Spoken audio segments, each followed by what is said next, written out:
Why won't you just die already, you worthless old woman? Victoria Hayes stood over Dorothy Washington, her designer heel raised like a weapon, her face twisted with pure hatred. The 72-year-old woman lay crumpled on the cold marble floor, her walking cane knocked far from reach, her silver hair loose, her eyes filled with terror.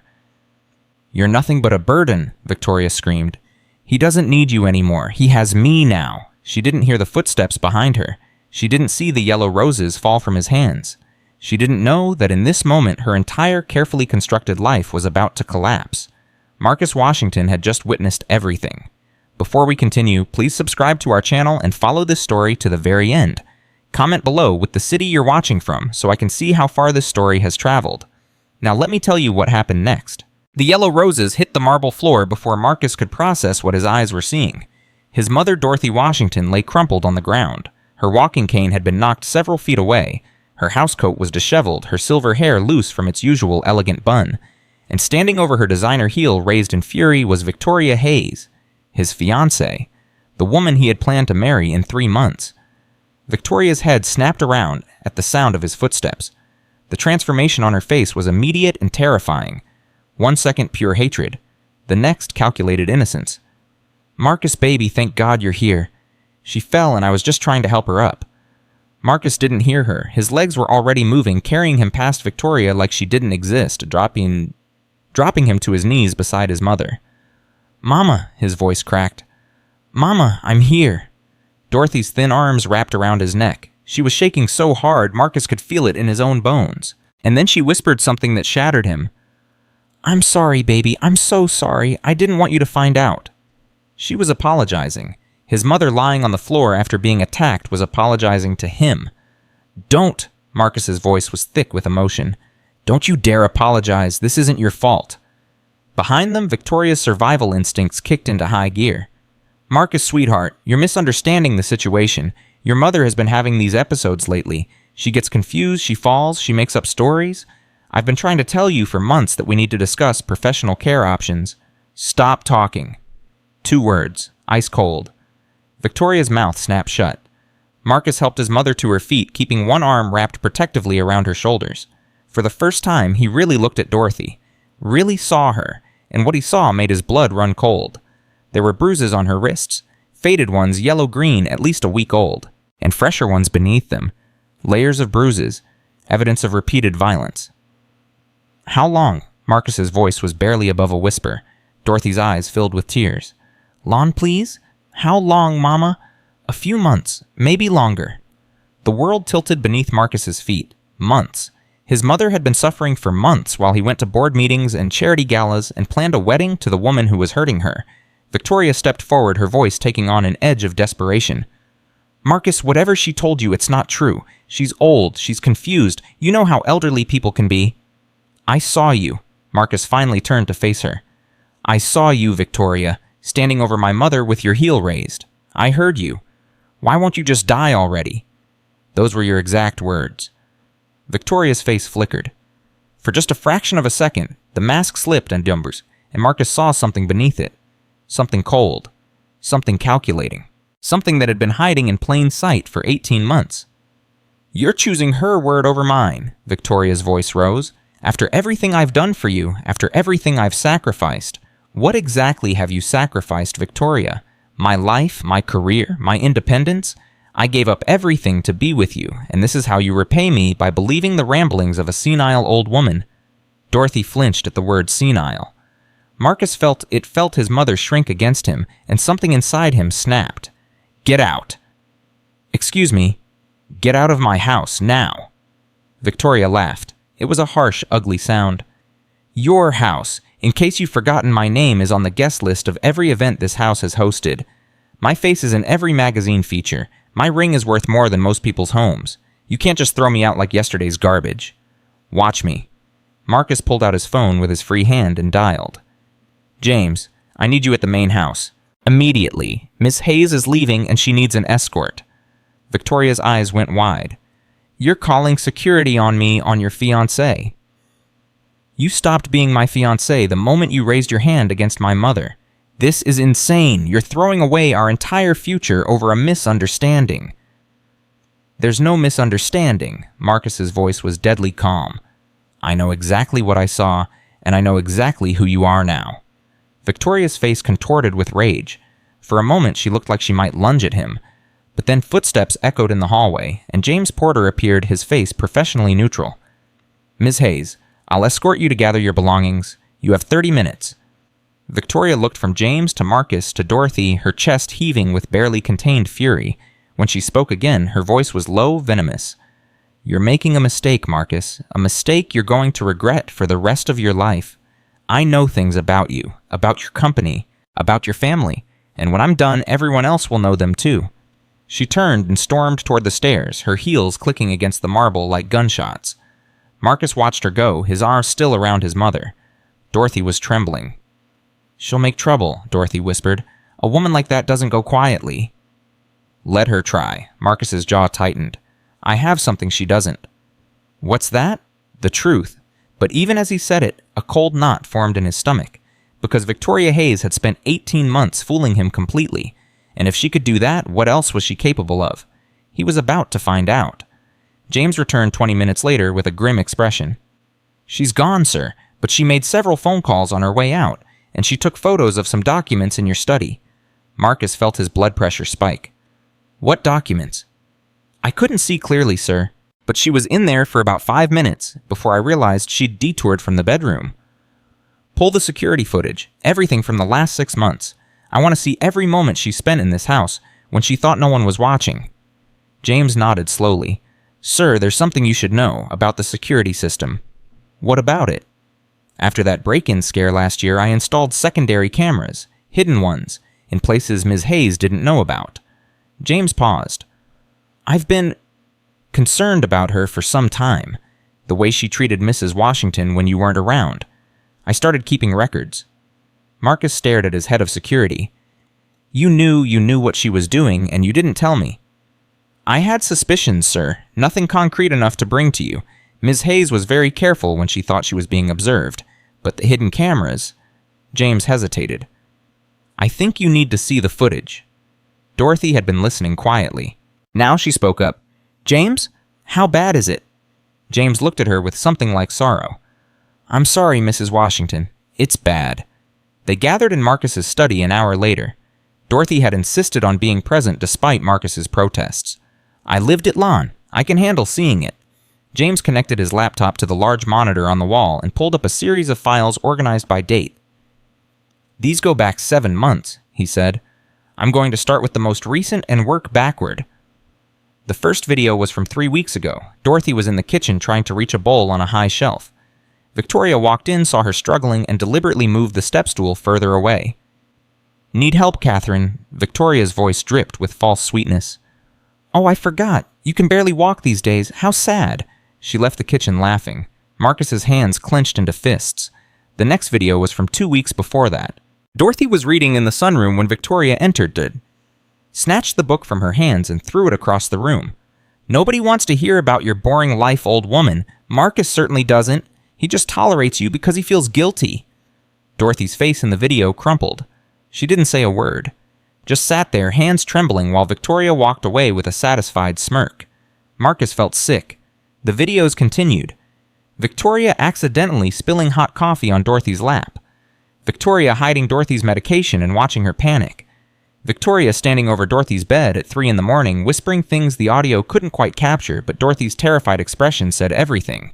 And then James pulled up a video that made Marcus stop breathing. It was from September, the night of the big rainstorm. Dorothy was in the garden trying to get back to the house before the storm hit. Victoria appeared behind her, grabbed her arm, and dragged her toward the garden shed. "You want to spend so much time in your precious garden? Fine, stay here." She shoved Dorothy inside, slammed the door, and clicked the padlock shut. Dorothy's muffled cries came through the audio. "Victoria, please, Victoria, it's going to storm, Victoria." Victoria looked directly at the camera. She didn't know it was there, but her expression was captured perfectly. She was smiling. She walked back to the house without looking back. The timestamp showed that Dorothy was locked in that shed for 2 hours and 17 minutes. When she finally emerged, soaking wet and shivering, she collapsed on the lawn. Victoria came out, helped her up, and was caught on another camera saying, "Oh dear, did you get locked out? You really should be more careful at your age." Marcus couldn't speak. His hands were shaking so badly he had to grip the edge of the desk to steady himself. "She was sick for a week after that," Dorothy said quietly. "I told everyone I'd gotten caught in the rain while walking. She brought me soup and acted so concerned when you visited." Marcus turned to look at his mother. "Why didn't you tell me?" "Because I knew you would react exactly like this." Dorothy's eyes were filled with tears. "I knew you would blame yourself. I knew you would be devastated. And I thought maybe I could handle it. I thought maybe if I just stayed out of her way, if I just made myself small enough, she would leave me alone." "Mama, I was wrong." Dorothy's voice broke. "I was so wrong. But I didn't know what else to do. She said if I told you, she would make sure you lost everything. She said she had information that could destroy your company. She said she would tell the world you were abusive and violent. She said no one would believe an old black woman over a beautiful young one." Marcus felt like someone had reached into his chest and was squeezing his heart. His mother had endured months of torment because she was trying to protect him. "I'm going to destroy her." His voice was low, dangerous. "Whatever she thinks she has on me, whatever lies she thinks she can tell, I'm going to make sure the truth comes out. All of it." Dorothy shook her head. "Lon, be careful. You don't know what she's capable of." "I'm starting to understand." Marcus turned to James. "I want everything. Every video, every piece of evidence organized and backed up to multiple secure locations. And I want to know everything she accessed in my study." "Already on it, sir." James hesitated. "There's something else you should know." "What?" "Ms. Hayes has been making copies of your company documents for months. Financial records, investor communications, strategic planning files. I found hidden drives in her belongings before she left." Marcus felt the floor drop out from under him. She was stealing corporate secrets. "It appears so, sir. The question is, who was she planning to sell them to?" The answer came faster than Marcus expected. 3 hours later, his lawyer Benjamin Chase arrived at the house with a stack of folders and a grim expression. "Victoria's not wasting time," Ben said, spreading papers across the dining room table. "She's already contacted Cameron Wells." Marcus knew the name. Cameron Wells was a gossip blogger with 2 million followers, a man who built his career on destroying reputations. What's she telling him? The usual playbook: emotional abuse, controlling behavior, gaslighting. She's painting you as a monster and herself as a victim who barely escaped with her life. Ben paused. "She's also claiming your mother is mentally unstable and that you've been abusing her, not Victoria." "That's insane." "It's smart." Ben's voice was frank. "She's getting ahead of the narrative. If you come out with the truth now, it looks like retaliation, like you're trying to discredit her before she can expose you." Marcus slammed his hand on the table. "She beat my mother. I have it on video." "I know, and we'll use it, but we need to be strategic about how and when we release it." Ben leaned forward. "Marcus, I need to ask you something, and I need you to be completely honest with me." "What?" "Is there anything in your past that Victoria could use against you? Business dealings that might look questionable, personal relationships that could be misinterpreted, old enemies who might be willing to lie for her?" Marcus thought about it. His rise had been clean. He'd built his company on innovation and hard work, not backroom deals or exploitation. But he'd made enemies along the way. Competitors who had been outmaneuvered, executives who had been fired, investors who had been proved wrong. "There's nothing illegal," he said finally. "But there are people who would love to see me fall." "She'll find them." Ben's voice was certain. "Whatever she thinks she has, whatever she's been collecting, she's going to use it. We need to be ready." "So what do?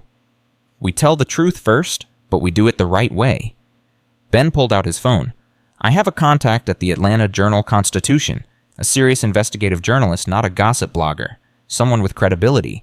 If we give her the full story with evidence before Victoria's version gains traction, do it." "There's a catch." Ben hesitated. "The footage of your mother? It's powerful evidence. But it also shows her at her most vulnerable, being humiliated, being attacked. If we release it, everyone will see." Marcus looked at Dorothy, who had been sitting quietly in the corner. "Mama, it's your choice.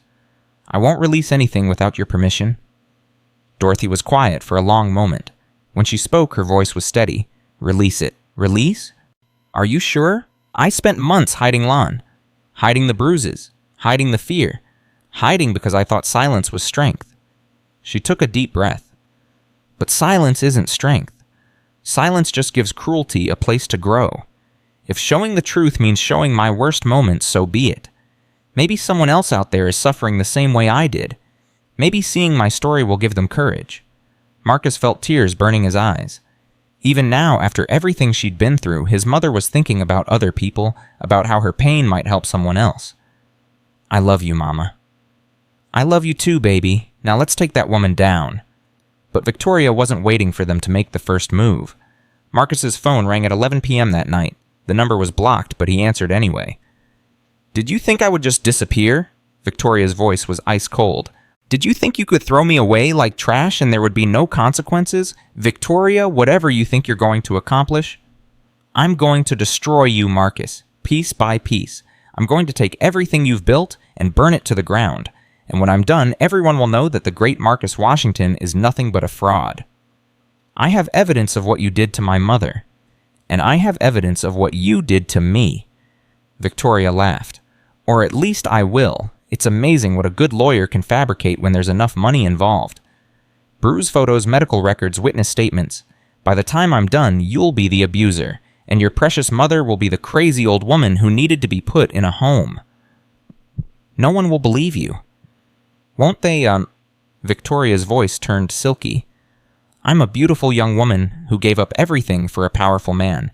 You're a black billionaire in a country that's been waiting for someone like you to fall.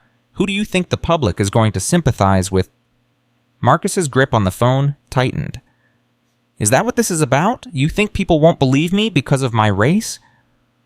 I think people believe what they want to believe, and I'm going to give them exactly what they want, a cautionary tale about power and corruption and a poor innocent woman who got caught in the crossfire. You're insane. No, Marcus, I'm strategic. There's a difference. Victoria paused. I'm giving you one chance. One. Call off your lawyers. Issue a statement saying we ended things mutually. Give me the financial settlement I deserve after 18 months of putting up with your family. And maybe I'll let you walk away with your reputation intact. You want me to pay you after what you did? I want what I'm owed.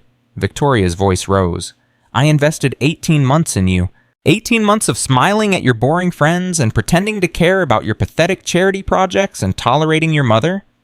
That has a price, Marcus. Everything has a price. Marcus felt something shift inside him. The last traces of the love he'd thought he felt for this woman evaporated, leaving nothing but cold clarity. Here's what's going to happen, Victoria. I'm going to release every piece of evidence I have. The videos, the testimonies, everything.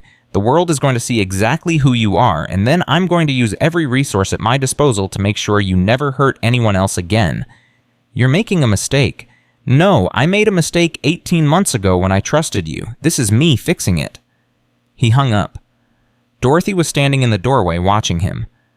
She called. She threatened me, tried to blackmail me into paying her off. Marcus shook his head. She actually thinks I'm going to give her money after what she did to you. What did you say? I told her I'm going to destroy her. Dorothy crossed the room and sat down beside him. Lon, I need to tell you something. Something I should have told you a long time ago. Marcus felt a chill run down his spine. What is it, Mama? Victoria didn't meet you by accident. At that fundraiser in Houston, when you thought it was fate. Dorothy took a deep breath. I overheard her on the phone a few months ago. She was laughing with someone about how easy it was to engineer your first meeting. She'd been researching you for months. She knew your schedule, your interests, your history. She knew I was your weakness. Marcus stared at his mother. She planned everything. From the very beginning, you were never a person to her alone. You were a target. The revelation hit Marcus like a physical blow. Every memory of their relationship, every moment he'd treasured, was reframed in an instant. The way Victoria had seemed to share his values. The way she'd known exactly what to say. The way she'd slowly, systematically tried to drive a wedge between him and his mother. It had all been calculated. Every smile, every kiss, every whispered promise. A long con designed to separate him from his money and his family. I'm such a fool, he whispered. No. Dorothy's voice was fierce. You're a good man who wanted to believe in love. That's not foolishness. That's hope. And hope is what kept me going through 40 years of struggle. Hope is what built your company from nothing. Hope is what makes you who you are. She took his face in her hands. Don't let her take that from you. Don't let her make you cynical. Marcus looked at his mother, this woman who had endured so much and still believed in the goodness of people. How could he be anything but hopeful when she was his example? I won't, Mama. I promise. Good. Now let's figure out how to beat her at her own game. They worked through the night. By dawn, Benjamin Chase had assembled a team of lawyers and investigators. James Porter had compiled all the security footage into a comprehensive timeline, and Marcus had made a decision. He wasn't just going to defend himself, he was going to go on offense. I want to know everything about Victoria Hayes, he told his team. Where she came from, who she really is, what she's done before. This isn't the first time she's done something like this. Women like her have patterns. Victims before me. The investigators got to work, and what they found was worse than Marcus had imagined. Victoria Hayes wasn't her real name. She was born Victoria Chen, daughter of a mid-level real estate developer in San Diego. Her family had money, but not enough for her ambitions. At 22, she'd married her first wealthy older man, a tech executive named Howard Marsh. The marriage lasted 3 years before ending in a messy divorce with accusations of emotional abuse on both sides. At 26, she'd reinvented herself as Victoria Hayes and moved to Dallas, where she'd dated an oil heir for 2 years before he died in a car accident. The inheritance was contested by his family, who claimed Victoria had manipulated him while he was suffering from early-stage dementia. The case was settled out of court, with Victoria walking away with a significant sum. At 30, she'd moved to Atlanta and begun systematically researching wealthy unmarried men. Marcus Washington had been at the top of her list. But that wasn't all. One of the investigators found a former housekeeper from Victoria's Dallas days, a woman named Rosa Martinez, who had witnessed Victoria's treatment of the oil heir's elderly father, who had lived with them. She was cruel to him, Rosa said in her recorded interview. The same things: hiding his medication, locking him in rooms, telling him he was crazy. The family blamed the father's decline on his dementia, but I knew the truth. She was breaking him on purpose. And there was more. 3 other women who had worked for Victoria over the years, all with similar stories, all too afraid to speak up at the time, all willing to talk now that someone was finally asking the right questions. Victoria Hayes wasn't just a gold digger, she was a predator who specialized in targeting elderly victims, and she had been doing it for over a decade. Marcus listened to all of it with a stone face. When the last interview ended, he looked at his lawyer. How do we make sure she never does this again? We go public, Ben said. Not just with your mother's story, with all of them. We build a case so overwhelming that no jury, no public opinion, no spin doctor can save her. And the women, Rosa and the others, are they willing to go on record? They're scared, but they're also angry.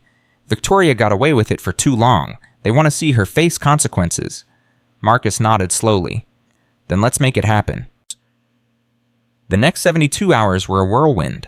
The Atlanta Journal-Constitution ran their story first, a comprehensive investigation titled Behind Buckhead's Beautiful Facade, The Hidden Abuse of Dorothy Washington. It included carefully selected clips from the security footage testimony from Martha and the other staff members and Dorothy's own words about her ordeal.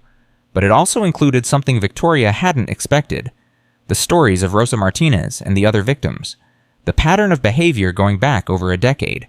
The evidence that Victoria Hayes was not a woman wronged, but a serial abuser who targeted the elderly and vulnerable. The story exploded. Within hours, it was being picked up by national outlets. Within a day, it was the lead story on every major news network. Within a week, Victoria Hayes had become one of the most hated women in America. Her own story, the carefully crafted narrative of abuse she'd fed to Cameron Wells, collapsed under the weight of evidence. Cameron himself issued a public apology admitting he'd been manipulated. Victoria's Instagram account, once boasting 2 million followers who envied her glamorous lifestyle, was deleted after being flooded with thousands of angry comments. Her endorsement deals vanished. Her social circle abandoned her. Women who had once called her a friend now gave interviews about how they'd always suspected something was off. She tried to fight back. She gave tearful interviews claiming she was the victim of a coordinated smear campaign. She hired her own lawyers to threaten defamation suits. But the evidence was too strong. The witnesses were too many. The truth was too clear. 3 weeks after Marcus had caught her attacking his mother, Victoria Hayes was arrested on multiple counts of elder abuse. Her bail was set at $2 million. She couldn't pay it. Marcus watched the news coverage of her arrest from the garden, where Dorothy was tending her roses. He felt nothing. No satisfaction, no joy, just a hollow sense of relief. "It's over," he said. Dorothy looked up at him, her hands covered in garden soil. "No, baby, it's just beginning." Marcus frowned. What do you mean? Victoria hurt a lot of people. Not just me, not just the other victims. She showed everyone how easy it is to abuse the elderly, to hide cruelty behind beautiful smiles and fancy houses. Dorothy stood slowly, brushing off her hands. What are you going to do about that? Marcus hadn't thought that far ahead. He'd been so focused on stopping Victoria that he hadn't considered what came next.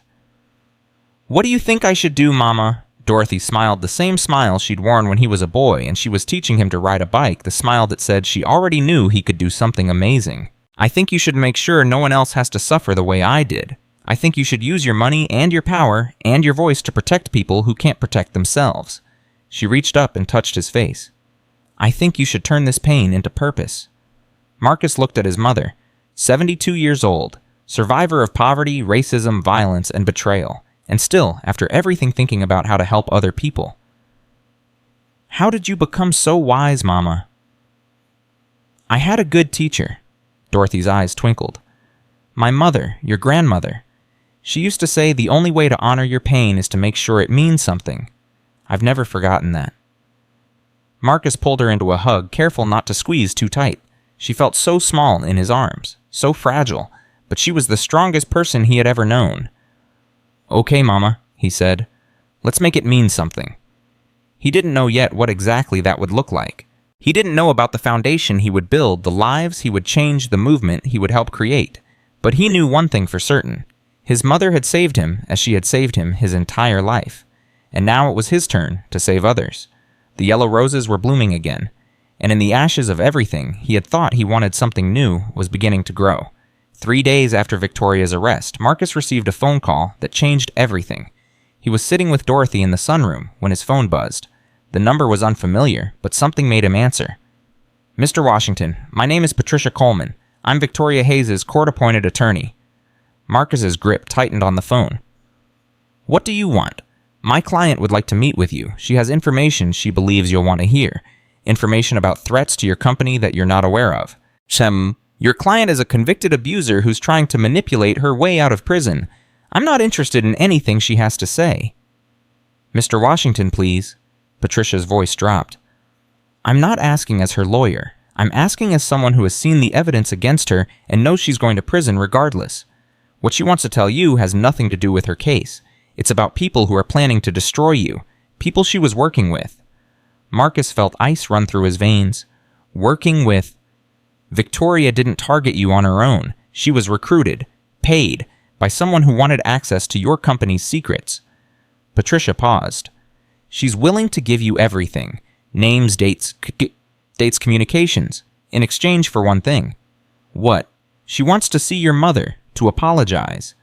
Marcus laughed. It was a harsh, bitter sound. Absolutely not. Mr. Washington, my mother spent months being terrorized by that woman. She's finally starting to heal. I'm not letting Victoria anywhere near her. Then you'll never know who's really behind this, and they'll keep coming. Patricia's voice was urgent.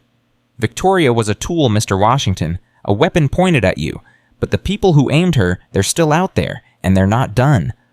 Marcus hung up without responding, but the words stayed with him. Dorothy noticed immediately. What is it, Lon? You look like you've seen a ghost. Marcus debated whether to tell her. She'd been through so much already, but he'd learned his lesson about keeping secrets from his mother. Victoria's lawyer called. She claims Victoria was working with someone who paid her to get close to me and steal company information. Dorothy's face went pale. Do you believe her? I don't know. It could be another manipulation, Victoria's specialty. Marcus ran a hand over his face. But what if it's true? What if someone is using her to get to me and they're still out there planning their next move? Then you need to find out. Mama, she wants to see you, to apologize. I told her no. Dorothy was quiet for a long moment. When she spoke, her voice was steady. Set up the meeting. What, Mama? No, I'm not letting you anywhere near her. I'm not asking for permission, Lon. Dorothy's eyes met his. If there are people out there who want to hurt you, I need to know who they are. I spent months being a victim. I won't spend another day being helpless. But I survived her once. I can survive a conversation. Dorothy reached out and took his hand. And maybe I need this, to face her, to let her see that she didn't break me. Marcus wanted to argue. Every protective instinct in his body was screaming at him to refuse, but he looked at his mother, really looked at her, and saw something he hadn't seen in months. Strength, determination, the same fire that had carried her through 40 years of struggle. "Okay, Mama, but I'm going to be right there with you, every second. I wouldn't have it any other way." The meeting was arranged for the following Tuesday at the county detention center. Marcus arrived with his lawyer, 2 security guards, and a knot of anxiety in his stomach that wouldn't go away. Dorothy walked beside him, her back straight, her chin high. She was wearing her best dress, the deep purple one she saved for church on Easter Sunday. When Marcus asked her why, she said, "I want her to see that I'm still standing, that I'm still worth something, that she didn't take that from me." They were led to a private meeting room with a metal table bolted to the floor and plastic chairs that squeaked against the linoleum. Victoria was already there, dressed in an orange jumpsuit, her hands cuffed in front of her. Without her designer clothes and perfect makeup, she looked smaller somehow. Diminished. But her eyes were the same. Cold. Calculating. Even now, even in chains, she was analyzing, strategizing, looking for an angle. "Dorothy?" Victoria's voice was soft, almost gentle. "Thank you for coming." Dorothy sat down across from her.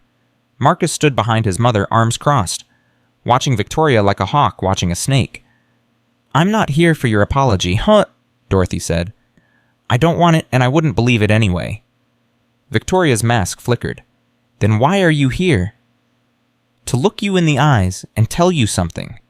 Dorothy leaned forward. "You tried to break me. You tried to make me feel worthless, invisible, like I was just an obstacle between you and my son's money. But you failed. I'm still here. I'm still loved. And you're going to spend the next decade in a cell thinking about what you did." Victoria's jaw tightened. "I could have made him happy." "No, you couldn't, because you don't know what love is. You only know how to take." The 2 women stared at each other. Then Victoria looked away first. "I'm not going to apologize," she said quietly. "You're right. You wouldn't believe me, and honestly, I don't think I'd mean it." She looked up at Marcus. "But I am going to tell you the truth, because the people I was working with are worse than I am, and if I go down, I'm taking them with me." Marcus stepped forward. "Talk." Victoria took a deep breath. "His name is Richard Kane. He's a venture capitalist who lost a fortune when your company outperformed his investments 5 years ago. He's been looking for a way to destroy you ever since." Marcus recognized the name. Kane had made aggressive bids to acquire WashTech in its early days. When Marcus refused to sell, Kane had publicly called him an arrogant upstart who doesn't know his place. The racial undertones had been clear. "What does Kane have to do with you? He recruited me 3 years ago. Paid me to get close to you, to learn your secrets, to find vulnerabilities he could exploit." Victoria's voice was flat matter-of-fact. "My job was to gather information and eventually to help orchestrate your downfall." "What kind of downfall? A hostile takeover. Kane has been buying up shares in your company through shell corporations for years. He's close to having enough to force a board vote. All he needed was ammunition, scandals, secrets, something to make your investors lose confidence." Victoria smiled grimly. "Me turning your mother against you was supposed to be part of it, make you look unstable, distracted, unfit to lead." Marcus felt his blood run cold. "You're saying this whole relationship was a business arrangement. From day one, Kane paid me $200,000 up front with another $1 million promised when the takeover succeeded." Victoria shrugged. "I was going to walk away rich either way. Marry you and take half, or help Kane take everything and collect my fee." Dorothy spoke up, her voice sharp.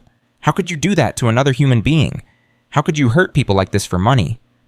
Victoria looked at her with something that might have been curiosity. "How could I not? The world runs on money, Dorothy. Everything else, love, family, loyalty, it's all just stories we tell ourselves to feel better about being animals." She turned back to Marcus. "I'm not telling you this because I feel guilty. I'm telling you because Kane is planning to accelerate his timeline. He knows I've been arrested. He knows I might talk. He's going to move against you within the week." "How do you know this?" "Because I know him. He's paranoid, ruthless, and he hates losing more than anything. Right now, he's seeing everything fall apart. He'll strike before you have a chance to prepare." Marcus's mind was racing. If Victoria was telling the truth, his company was in immediate danger. Everything he'd built, everything he'd worked for, could be taken from him by the same kind of predator who had tried to destroy his family. "Why should I believe you?" Victoria reached into her jumpsuit pocket and pulled out a folded piece of paper. Because I kept records, dates, amounts, communications. Everything Kane sent me is documented. I was never stupid enough to trust him completely. She slid the paper across the table. That's a list of the shell companies he's using to buy your stock. Have your lawyers check it. You'll see I'm telling the truth. Marcus picked up the paper.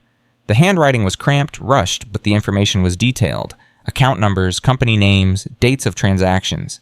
If this checks out, it will. Victoria's eyes met his, and when it does, you'll have everything you need to stop him. Marcus stared. The woman who had tormented his mother, who had lied to him for 18 months, who had tried to destroy his entire world, and now she was handing him the weapon to defeat an even bigger enemy. Why? He asked. Why help me now? Victoria smiled, but there was no warmth in it. Because Richard Kane thought he could use me like a tool and throw me away when I was done. Because he promised me $1 million and then had his lawyers send me a letter saying the deal was void once I got arrested. Her voice turned bitter. I don't like being betrayed, Marcus, and if I can't have my revenge in person, I'll settle for watching you tear his empire apart. Dorothy stood up. I've heard enough. Dorothy, wait. Victoria's voice stopped her. I know you'll never forgive me. I'm not asking for that. But I want you to know. You were stronger than I expected. You never broke. Not really. I tried everything and you still kept going. She paused. I've met a lot of people in my life. You're the only one who ever made me wonder if I was missing something. Dorothy looked at Victoria for a long moment. Then she turned and walked out without a word. Marcus followed his mother. At the door, he paused and looked back at Victoria. I hope it was worth it, he said. All the money, all the schemes, all the people you hurt. I hope it was worth ending up alone in a cell with nothing but your own reflection for company. Victoria didn't answer. Marcus left her there staring at the metal table, her hands still cuffed her designer life in ruins around her. The next 72 hours were chaos. Marcus's legal team verified Victoria's information within hours. Everything she'd said was true. Richard Kane had been systematically acquiring shares in WashTech through a network of shell companies. He currently controlled nearly 34% of the company, just short of the threshold needed to force a board vote on new leadership, and according to Victoria's documents, he was planning to acquire the remaining shares within the week. We need to move fast, Benjamin Chase said during an emergency meeting. If Kane gets to 38% before we can respond, he can call an emergency board meeting and push for a vote of no confidence. Can he win that vote? Right now, probably not. Your board is loyal, but if he starts making promises to other shareholders if he offers premium prices for their shares. Ben shook his head. Money talks, Marcus, and Kane has a lot of it. So what do we do? We have two options. First, we can try to outbid him, buy up shares before he can get to them, but that's expensive, and we'd be playing his game on his terms. And the second option, Ben hesitated. We expose him. Use Victoria's documentation to show the SEC that he's been violating disclosure requirements. Shell companies' hidden ownership market manipulation. If we can prove he's been breaking the law, we can freeze his assets and stop the takeover in its tracks. But it's risky. We'd be going to war with one of the most powerful men in finance. He has resources, connections, and he doesn't play fair. If we miss, if we can't prove everything... Ben's voice trailed off. Marcus understood. If they attacked Kane and failed, there would be retaliation. Not just against the company, but against Marcus personally, against his family, against Dorothy. I need to think about this. He found Dorothy in the garden as he always did when he needed to clear his head. She was pruning her roses, humming softly to herself. You're worried, she said without looking up. How did you know about me? You get that line between your eyebrows. Same one your father used to get. Dorothy set down her pruning shears. What's wrong? Marcus told her everything. The threat from Kane, the options, the risks. Dorothy listened without interrupting. When he finished, she was quiet for a long moment. Do you remember what I used to tell you when you were little and scared of the dark? Marcus smiled despite himself. You said the dark can't hurt you. It's just the absence of light. If you want to stop being scared, you have to become the light. And what did you do? I got a flashlight and started sleeping with it under my pillow. Dorothy laughed. And then you weren't scared anymore, because you had the power to push back the darkness whenever you wanted. She reached up and touched his face. Lon, you've spent your whole life running toward challenges, not away from them. You built a company from nothing. You survived racism, doubt, and betrayal. You faced Victoria and won. This man Kane, he's just another darkness, and you've always had the light inside you. But if I fail, then you fail fighting, on your feet, for what's right." Dorothy's eyes were fierce. "But you won't fail, because you're my son, and I didn't raise you to be afraid." Marcus pulled his mother into a hug. She was so small, so fragile, but her spirit was unbreakable. It always had been. "Okay, Mama, let's go to war." The next morning, Marcus called a press conference. The media had been following the Victoria Hayes story obsessively for weeks. When word got out that Marcus Washington was about to make a major announcement, reporters swarmed the WashTec headquarters. Marcus stood at the podium, cameras flashing microphones thrust toward his face. He was calm, focused, ready. "Thank you all for coming. I have an important announcement regarding the future of WashTec Industries." He took a deep breath. "Over the past several weeks, my family has been through an unimaginable ordeal. You all know the story. What you don't know is that my former fiancé's abuse of my mother was not an isolated act of cruelty. It was part of a larger conspiracy to destroy my company and steal everything I've built." Murmurs rippled through the crowd. "I have evidence that a prominent venture capitalist named Richard Kane has been secretly acquiring shares in my company through illegal shell corporations with the intention of forcing a hostile takeover. He recruited Victoria Hayes specifically to get close to me to gather sensitive information and to destabilize my family." The murmurs turned to gasps. "I am today filing a formal complaint with the Securities and Exchange Commission, and I am releasing all documentation of Mr. Kane's illegal activities to the public. I am also putting Mr. Kane on notice. If he thinks he can take what I've built through manipulation and fraud, he is gravely mistaken." Marcus looked directly into the cameras. "I built this company from nothing. I built it with integrity, hard work, and the values my mother taught me, and I will defend it the same way. No one, no matter how rich or powerful, is going to take that from me, or from the 12,000 employees who depend on WashTec for their livelihoods." He paused. "Mr. Kane, if you're watching, let me be clear. You made a mistake when you targeted my family, and you're about to find out exactly how big a mistake it was." The questions came like a flood, but Marcus didn't stay to answer them. He walked off the stage, his head high, his heart pounding. The war had begun. Richard Kane's response came within hours. He released a statement calling Marcus's accusations slanderous and the desperate lies of a man trying to distract from his own company's failures. He announced that he was filing a defamation lawsuit against Marcus, personally seeking $200 million in damages.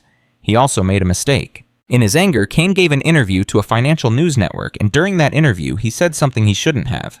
Marcus Washington is a fraud who got lucky. He doesn't belong in the same room as real businessmen. He's a charity case who should have stayed in whatever backwater town he came from.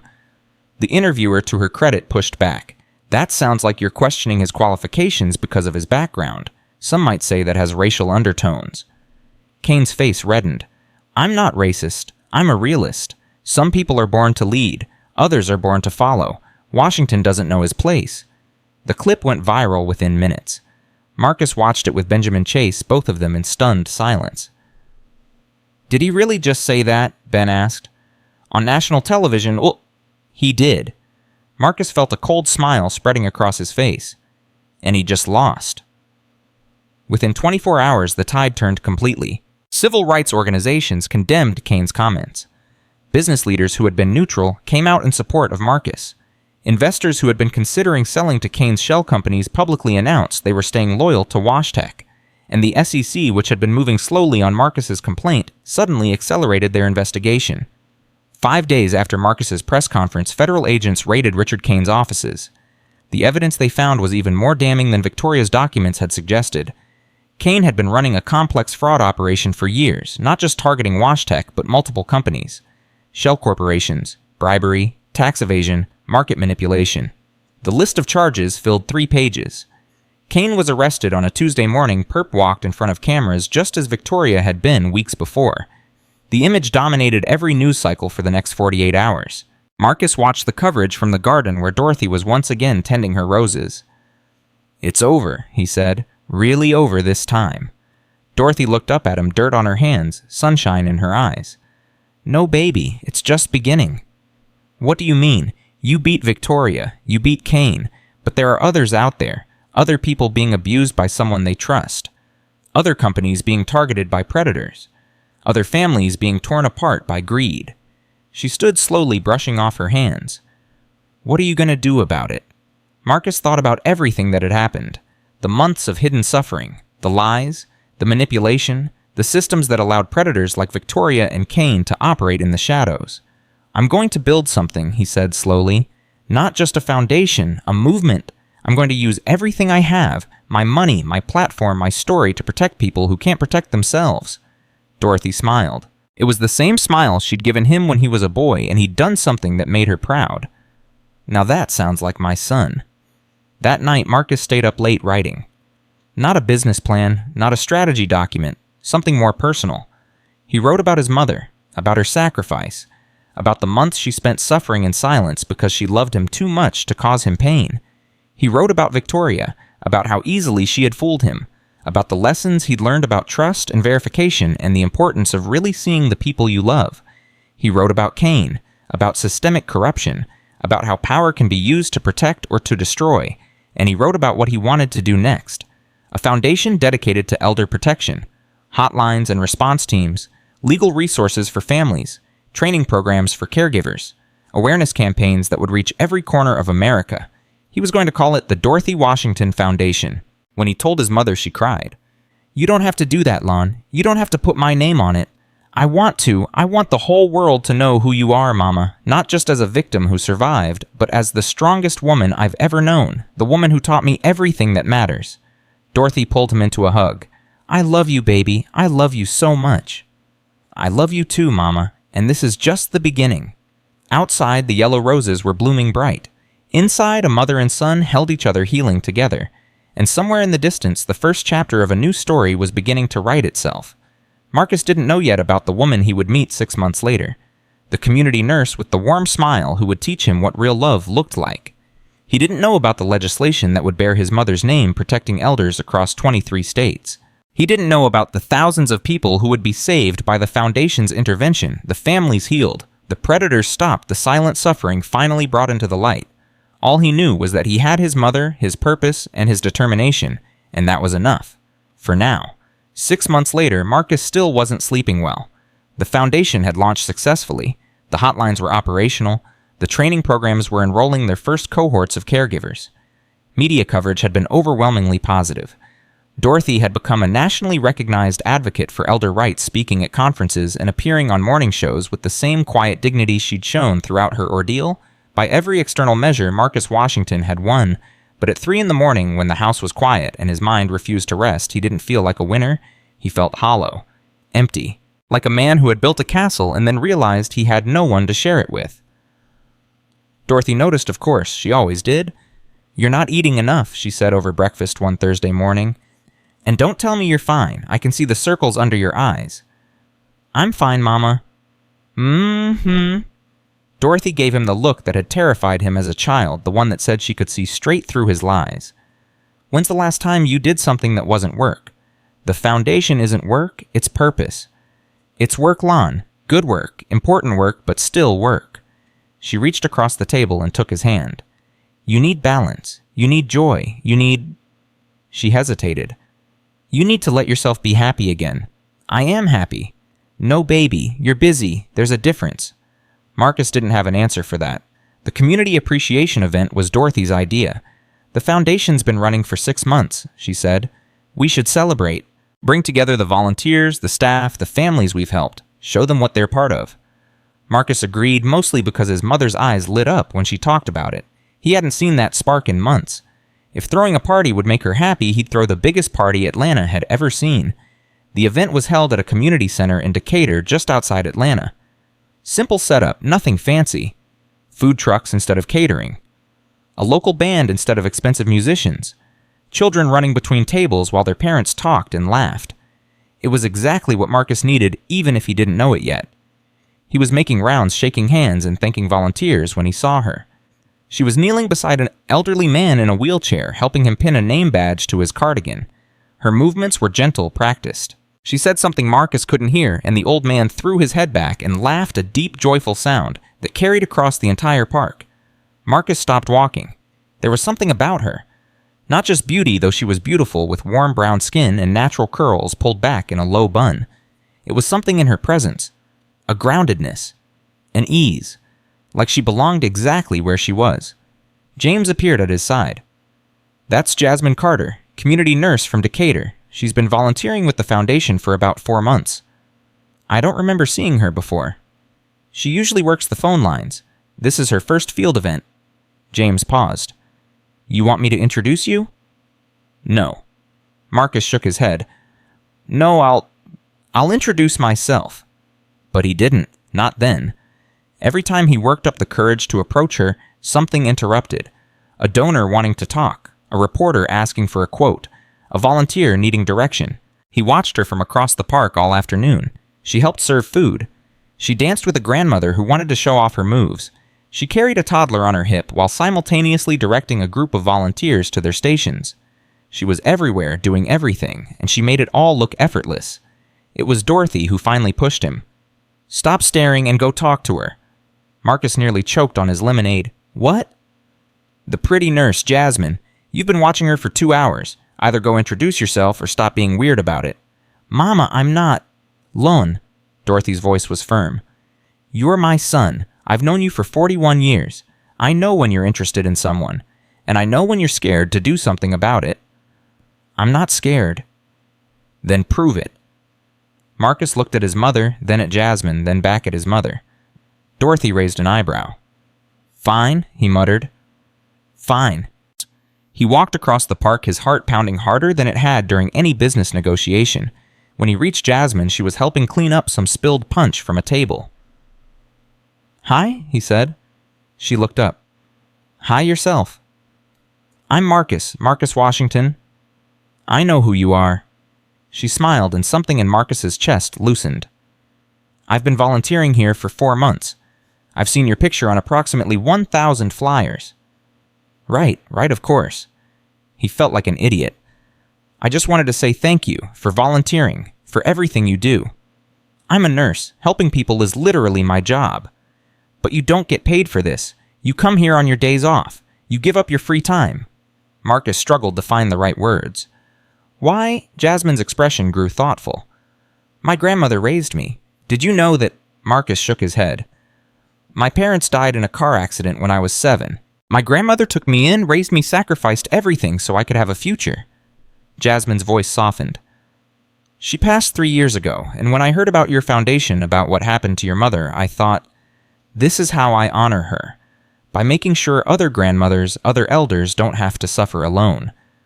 Marcus felt something shift inside him. Something that had been closed for months began to crack open. "I'm sorry about your grandmother." "Thank you. I'm sorry about what happened to your mother." Jasmine looked across the park to where Dorothy was holding court with a group of elderly attendees. "She seems amazing, by the way. I watched her speech at the Congressional Black Caucus. I cried. She is amazing. She's the reason for all of this." "No," Jasmine shook her head. "She's the inspiration. You're the reason. You took her pain and turned it into something that helps thousands of people. That takes a special kind of person." Marcus didn't know what to say. He'd received compliments before countless times. But something about the way Jasmine said it, direct and sincere, without any agenda, hit him differently. "Would you like to get coffee sometime?" The words came out before he could stop them. "I mean, not like a date, unless you want it to be. I mean, it could be, or not. We could just talk about the foundation. Or not. I'm sorry, I'm terrible at this." Jasmine laughed. It was a warm, genuine sound. "You're really bad at this." "I know, I'm sorry." "Don't apologize." She pulled out her phone. "Give me your number. I'll text you. And yes, it can be a date, if you want." Marcus gave her his number with trembling fingers.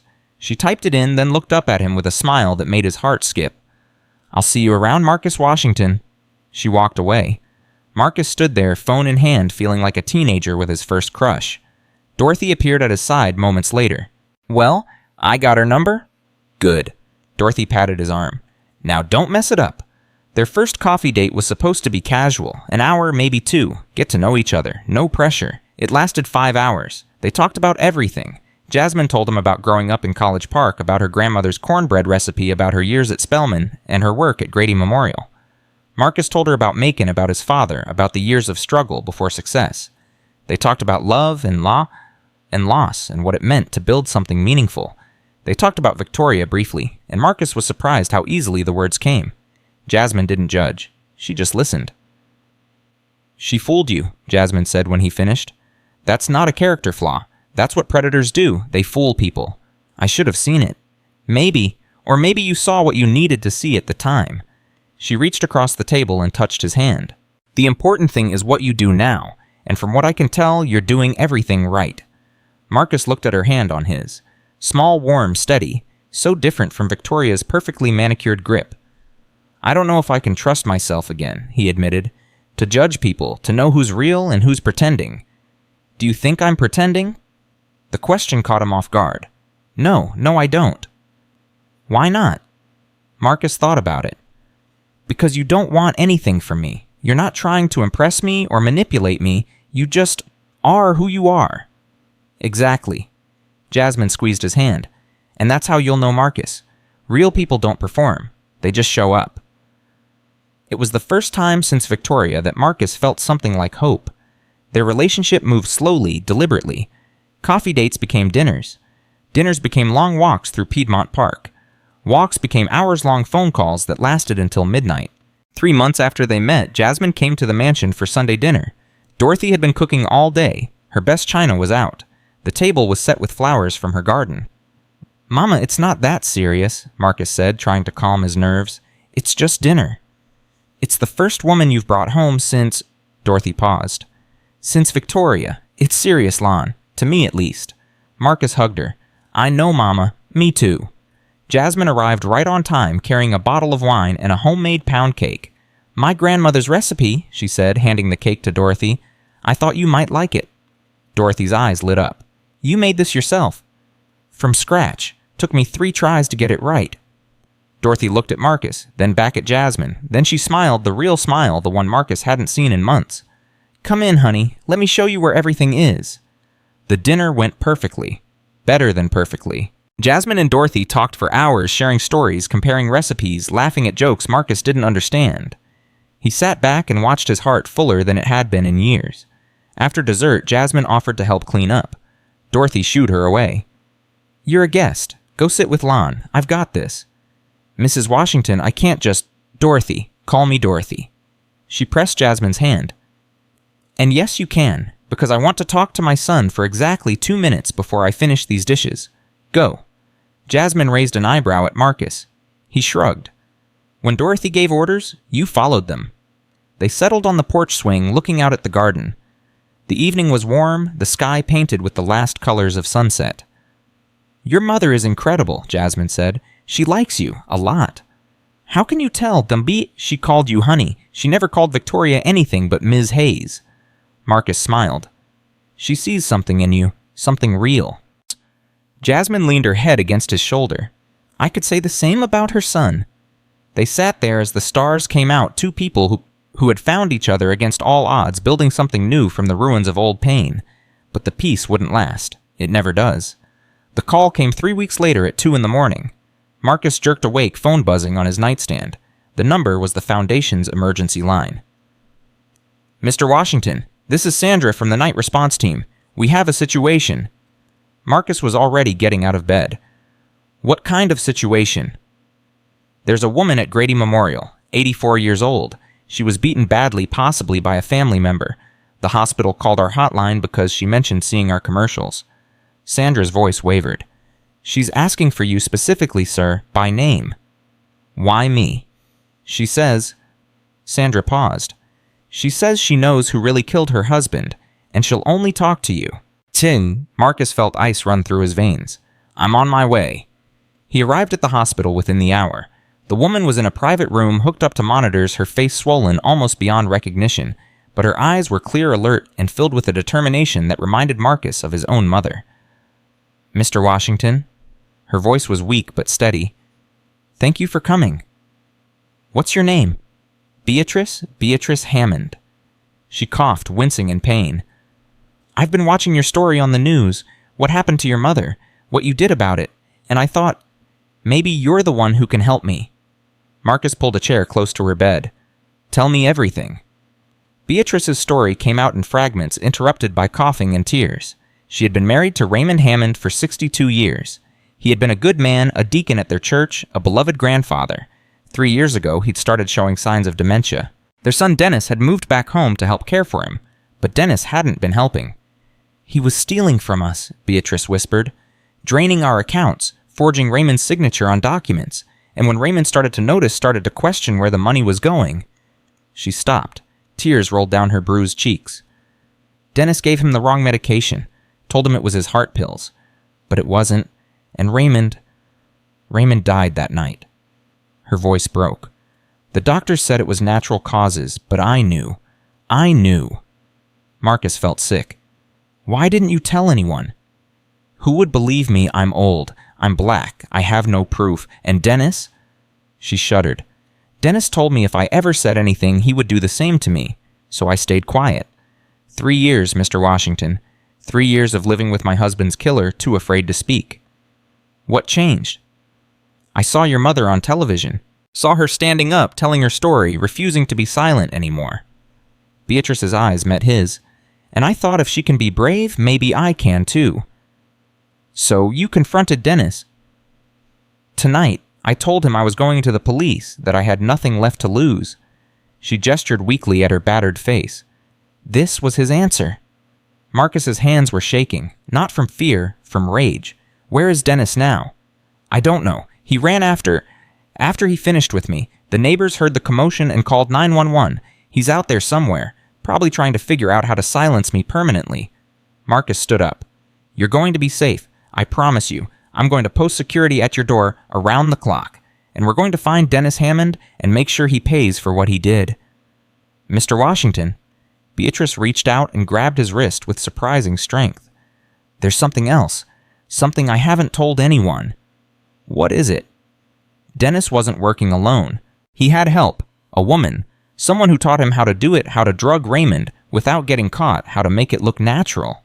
Beatrice's voice dropped to a whisper. "A woman who used to work at a nursing home, before she got fired for suspicious deaths." Marcus felt the floor drop out from under him. "What was her name?" Beatrice looked him dead in the eyes. Victoria Hayes." The investigation that followed uncovered horrors beyond anything Marcus had imagined. Victoria Hayes, it turned out, had been far more dangerous than anyone knew. Before Marcus, before Howard Marsh, before any of her wealthy targets. Victoria had worked as an aide at Sunrise Senior Living in San Diego. During her 18-month tenure, 7 residents had died under mysterious circumstances.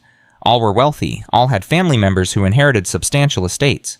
All deaths were ruled natural causes. But there were patterns, medication irregularities, financial transactions that didn't add up, and connections, quiet ones, between Victoria and the family members of us who benefited from those deaths. Dennis Hammond was the first to flip.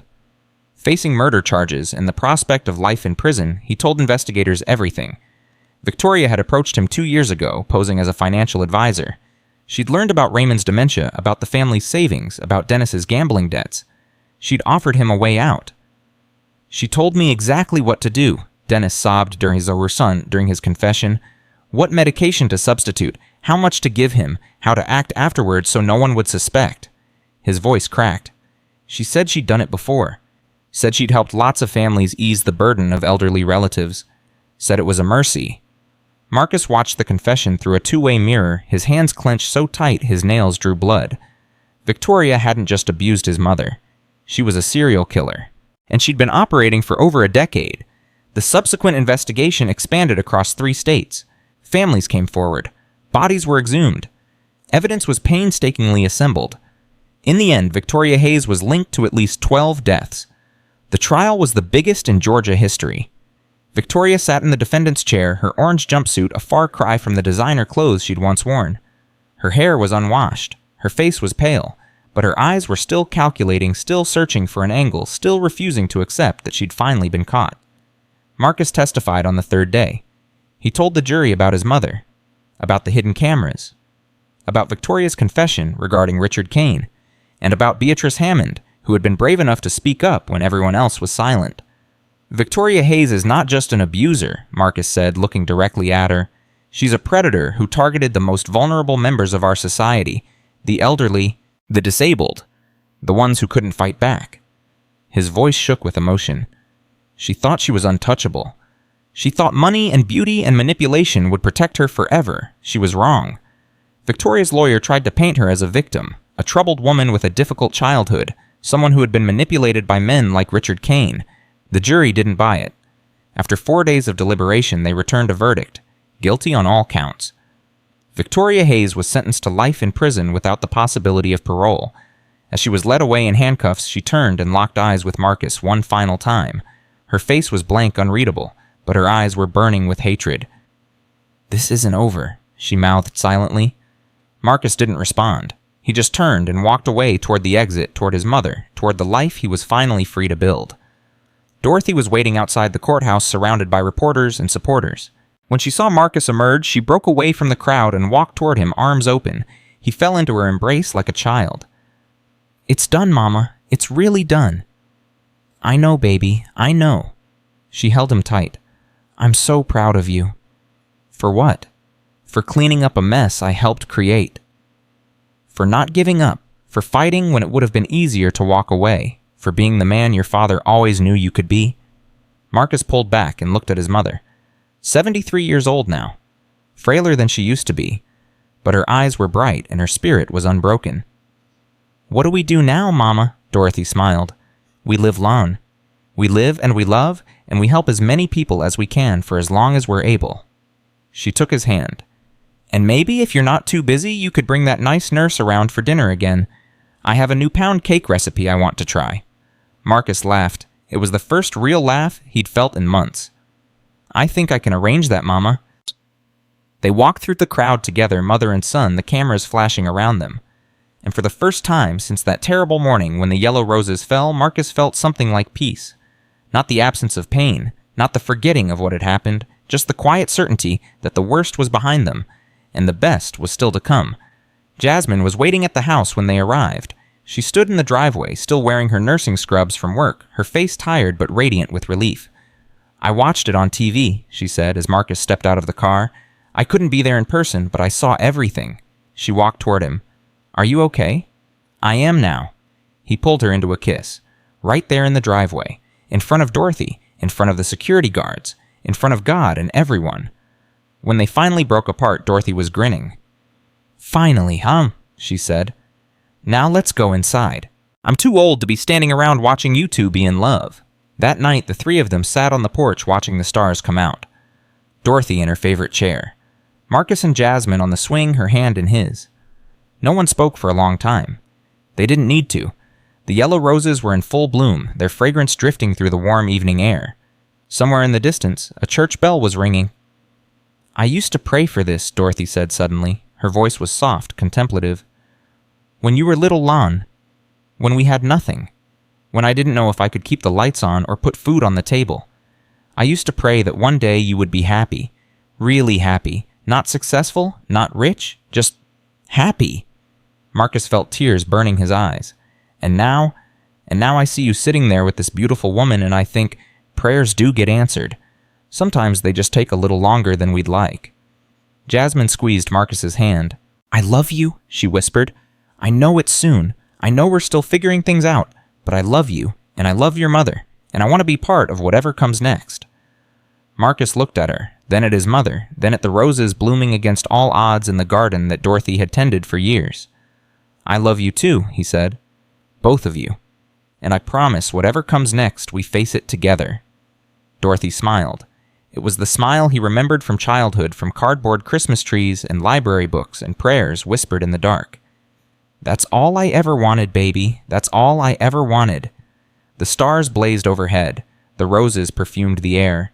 And three people sat together on a porch in Atlanta, bound not by blood alone, but by love, by survival, by the unbreakable bonds that form when people choose each other again and again. Marcus didn't know what tomorrow would bring, but for the first time in his life, he wasn't afraid to find out. 1 year after Victoria's conviction, Marcus asked Jasmine to marry him. It wasn't planned. Not really. He'd bought the ring 3 months earlier, a simple band with his grandmother's diamond reset in the center. He'd been carrying it everywhere, waiting for the perfect moment. But perfect moments, he'd learned, don't announce themselves. They just happen.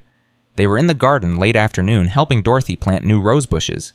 Jasmine was on her knees in the dirt, her hair pulled back, her hands covered in soil, laughing at something Dorothy had said. And Marcus knew. "Marry me," Jasmine froze. Dorothy dropped her trowel. What did you say? Marcus fumbled in his pocket, nearly dropping the ring box twice before finally getting it open. Marry me, please. I know we've only been together a year. I know I'm terrible at this. But I love you. I love the way you laugh. I love how you are with my mother.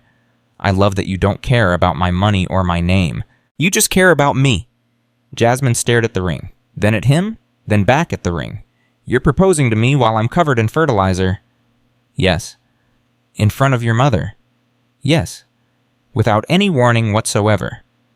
I'm not great at romance. Jasmine burst out laughing. It was the same warm sound he'd fallen in love with a year ago. Yes, she said. Yes. Yes, I'll marry you, you ridiculous man. Marcus slid the ring onto her finger with trembling hands. Then he kissed her right there in the dirt while Dorothy clapped and cried and shouted for Martha to bring champagne. That night, the three of them celebrated on the porch, the same spot where they'd sat after Victoria's trial.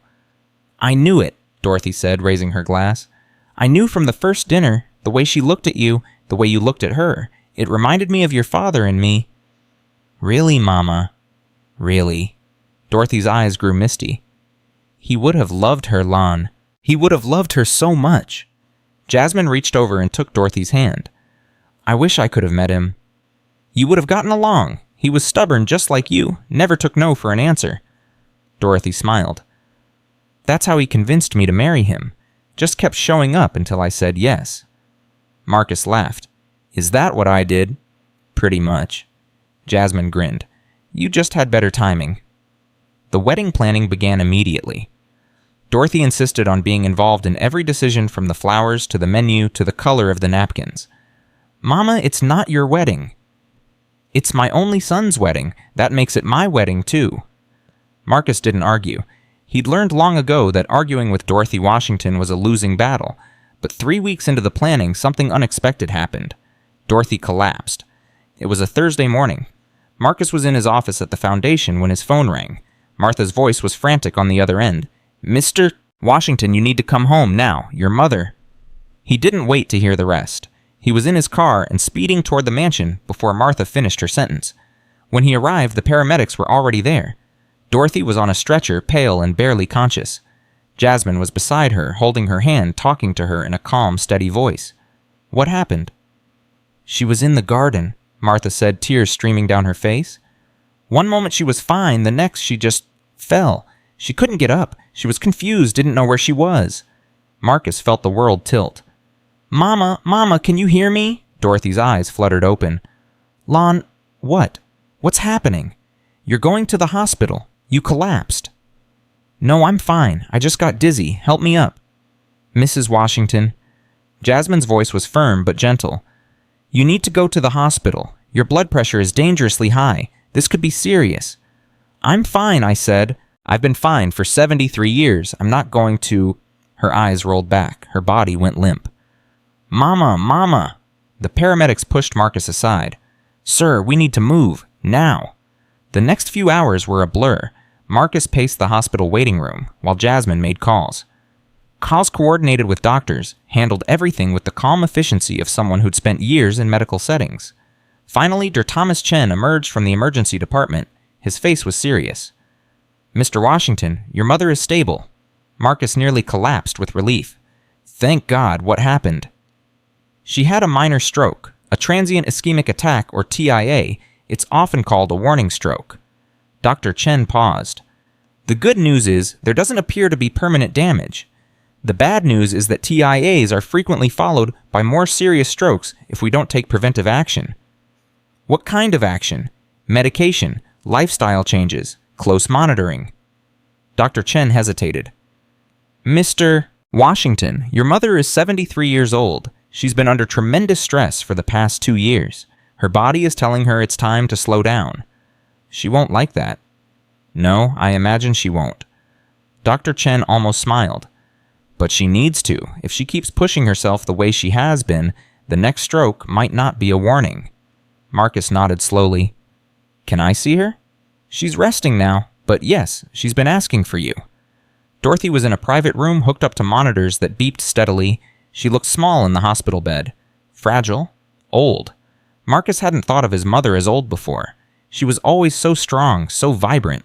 Seeing her like this broke something inside him. "Stop looking at me like I'm dying." Marcus jumped. Dorothy's eyes were open, watching him. "I'm not—" "Yes, you are. You've got the same face you made when you were 10 and the dog ran away." Dorothy patted the bed beside her. "Come sit." Marcus sat. He took her hand. It felt thin, bird-like. "The doctor says you need to slow down." "The doctor can mind his own business." "Mama, please." Dorothy sighed. "I know, Lon. I know. I felt it happen. One minute I was pruning the roses, the next minute I was on the ground, and I couldn't remember where I was." Her voice wavered. "That scared me. I won't pretend it didn't." "Then you'll listen to the doctors? You'll take care of yourself?" "I'll try." She squeezed his hand. "But you have to promise me something. Anything. Don't put your life on hold because of me. Don't cancel the wedding. Don't stop the foundation. Don't hover over me like I'm made of glass." Her eyes met his. "I've lived a good life, Lon. A blessed life. Whatever time I have left, I want to spend it watching you be happy, not worrying about me." "Mama, promise me." Marcus wanted to argue. He wanted to tell her that nothing mattered more than her health. But he saw the determination in her eyes, the same determination that had carried her through poverty and loss and abuse. "I promise." "Good." Dorothy's grip relaxed. "Now go find Jasmine. That girl has been running around, taking care of everything while you've been standing there looking lost. She needs a break." Marcus laughed despite himself. "Even in a hospital bed, you're still giving orders. Someone has to keep this family together." He kissed her forehead. "I love you, Mama." "I love you too, baby. Now go." The next few weeks were difficult. Dorothy came home, but things were different. A hospital bed was set up in the downstairs guest room. A full-time nurse was hired to monitor her health. The garden that she loved so much was now off limits, at least until she regained her strength. She hated every minute of it. "I'm not an invalid," she complained to Marcus during one of his daily visits. "I don't need people following me around checking my blood pressure every 5 minutes. The doctors said—" "I know what the doctors said. I was a nurse for 40 years. I know more about medicine than half these so-called experts." Dorothy crossed her arms. "I feel fine. Better than fine. I want to go outside. I want to see my roses." Marcus looked at Jasmine, who shrugged helplessly. "Okay, Mama, but just for a few minutes, and I'm coming with you." Dorothy's face lit up. "Finally, someone with some sense." They walked slowly to the garden, Dorothy leaning on Marcus's arm. The roses were in full bloom, brilliant yellows and reds and pinks swaying in the warm breeze. Dorothy stopped in front of her favorite bush, the yellow roses that had started it all. "Your father planted these, you know, the week after we bought this house." Her voice was soft, remembering. "He said yellow roses meant new beginnings, hope, a fresh start." She reached out and touched a petal. "I think about him every day, especially now." "Do you think he'd be proud of what we've built?" "Proud?" Dorothy laughed. "Lon, he would be bragging to everyone in heaven. 'That's my son, that's my boy. He always knew you'd do something special. Even when you were little, he'd say, Dorothy, that child is going to change the world someday.'" Marcus felt tears burning his eyes. "I miss him." "I know, baby. I do too." Dorothy looked at him. "But he's not gone. Not really. He lives on in you, in the way you treat people, in your integrity, in your heart." She touched his face. "You're his legacy, Lon. His greatest achievement." They stood there together, mother and son, surrounded by flowers and memories. "I'm not ready to lose you too, Mama." "I know," Dorothy's voice was gentle. "But none of us knows how much time we have. That's why we have to make every day count. Why we have to love hard, forgive quickly, and never take the people we care about for granted." Chill. She looked toward the house where Jasmine was watching from the window. "That girl loves you with her whole heart. Don't make her wait. Don't put things off because you're worried about me. Get married, start a family, live your life." She turned back to Marcus. "That's the best medicine I could ever have. Seeing you happy." Marcus didn't trust himself to speak. He just held his mother there among the roses while the afternoon sun warmed them both. The wedding was held 3 months later. They kept it small, just as Marcus and Jasmine had wanted. 200 guests. A ceremony in the garden surrounded by Dorothy's flowers. A reception under the stars. Dorothy insisted on walking Marcus down the aisle. Traditionally, the mother walks the groom down the aisle in African-American weddings, she said when Marcus protested. "It's our heritage, our tradition, and I'll be damned if I'm going to sit in a chair and watch someone else do it." So she walked him down, slowly, carefully, one hand on his arm and the other on her cane. The guests rose as they passed. Some were crying. Marcus was pretty sure he was crying too. When they reached the altar, Dorothy turned to him. "I'm giving you to her," she whispered, "but you'll always be my baby. Always." "I know, Mama." She kissed his cheek, then took her seat in the front row. Jasmine appeared at the other end of the aisle, radiant in a simple white dress, a crown of flowers in her hair. She was escorted by her uncle, her grandmother's brother, the only family she had left. Marcus forgot to breathe. She walked toward him and everything else faded away. The guests, the flowers, the music. All he could see was her. All he could feel was his heart beating so hard he thought it might burst. When she reached him, she was smiling through tears. "Hi," she whispered. "Hi yourself." The ceremony was short. They'd written their own vows. Jasmine went first. "Marcus, when I met you, I was afraid to hope again. I'd lost so much. My parents, my grandmother. I'd built walls around my heart, convinced myself that safety meant being alone." Her voice trembled. "But you walked through those walls like they weren't even there. You showed me that love isn't about protecting yourself from pain. It's about finding someone whose presence makes the pain worth enduring."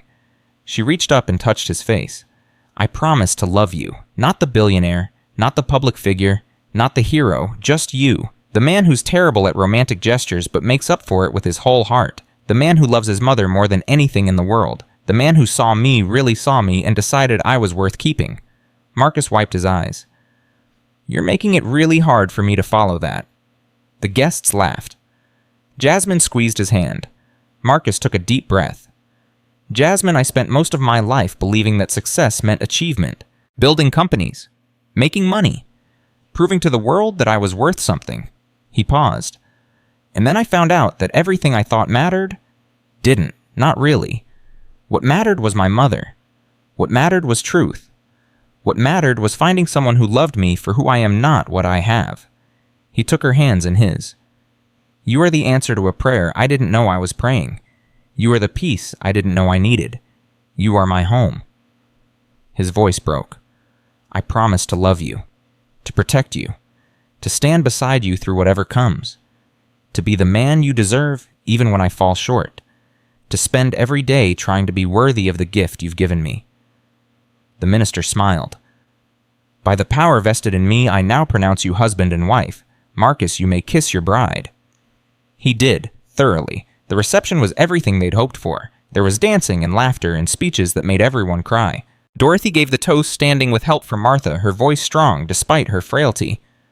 "When Lon was born," she said, "I looked at this tiny baby and I thought, Lord, I don't know how I'm going to do this. I don't know how I'm going to raise this child with nothing." But God whispered back, "You're not raising him with nothing. You're raising him with love. That's all that matters." She looked at Marcus and Jasmine. "I was right to listen, because here we are 41 years later. My son is married to the most wonderful woman I've ever met. He's built something that helps thousands of people, and I get to be here to see it, to be part of it." Her voice wavered. "I don't know how many more days God has planned for me, but I know that however many there are, they will be filled with joy, because of you two, because of the family we've become." She raised her glass. "To Marcus and Jasmine, may your love will be as strong as your faith, as deep as your commitment, and as lasting as the yellow roses in our garden, to the beginning of forever." "To forever," the guests echoed. Marcus looked at Jasmine, at his mother, at the faces of friends and family gathered to celebrate their love. For the first time in his life, he felt complete. But happiness, as he should have known by now, always comes with a price. The call came on their honeymoon. They were in the Maldives 7 days into what was supposed to be 2 weeks of pure bliss. Marcus was on the balcony of their overwater bungalow watching the sunrise when his phone buzzed. It was Benjamin Chase. "Ben, I told you, no calls unless it's an emergency." "It's an emergency." Something in Ben's voice made Marcus's blood run cold. "What happened?" "Victoria Hayes escaped from prison last night." The world stopped. "What?" "There was a fire in her cell block. During the evacuation, she disappeared. The guards think she had help from the inside, someone on the staff." Ben's voice was urgent. "Marcus, we have eyes on the mansion. Your mother is safe, but you and Jasmine need to come home. Now." Marcus gripped the phone so hard his knuckles went white. How is this possible? She was in maximum security. She was supposed to be locked away forever. I know. We're trying to figure out what happened, but right now the priority is keeping you safe. She's been obsessing over you since the trial. The prison psychiatrist said she's been talking about revenge, about finishing what she started. How long has she been gone? Approximately 12 hours. She could be anywhere by now. Marcus closed his eyes. Victoria Hayes was free. The woman who had tormented his mother, who had killed 12 people, who had tried to destroy everything he loved, was out there somewhere, and she was coming for him. He walked inside to wake Jasmine. What's wrong? She could read his face instantly. What happened? We have to go home.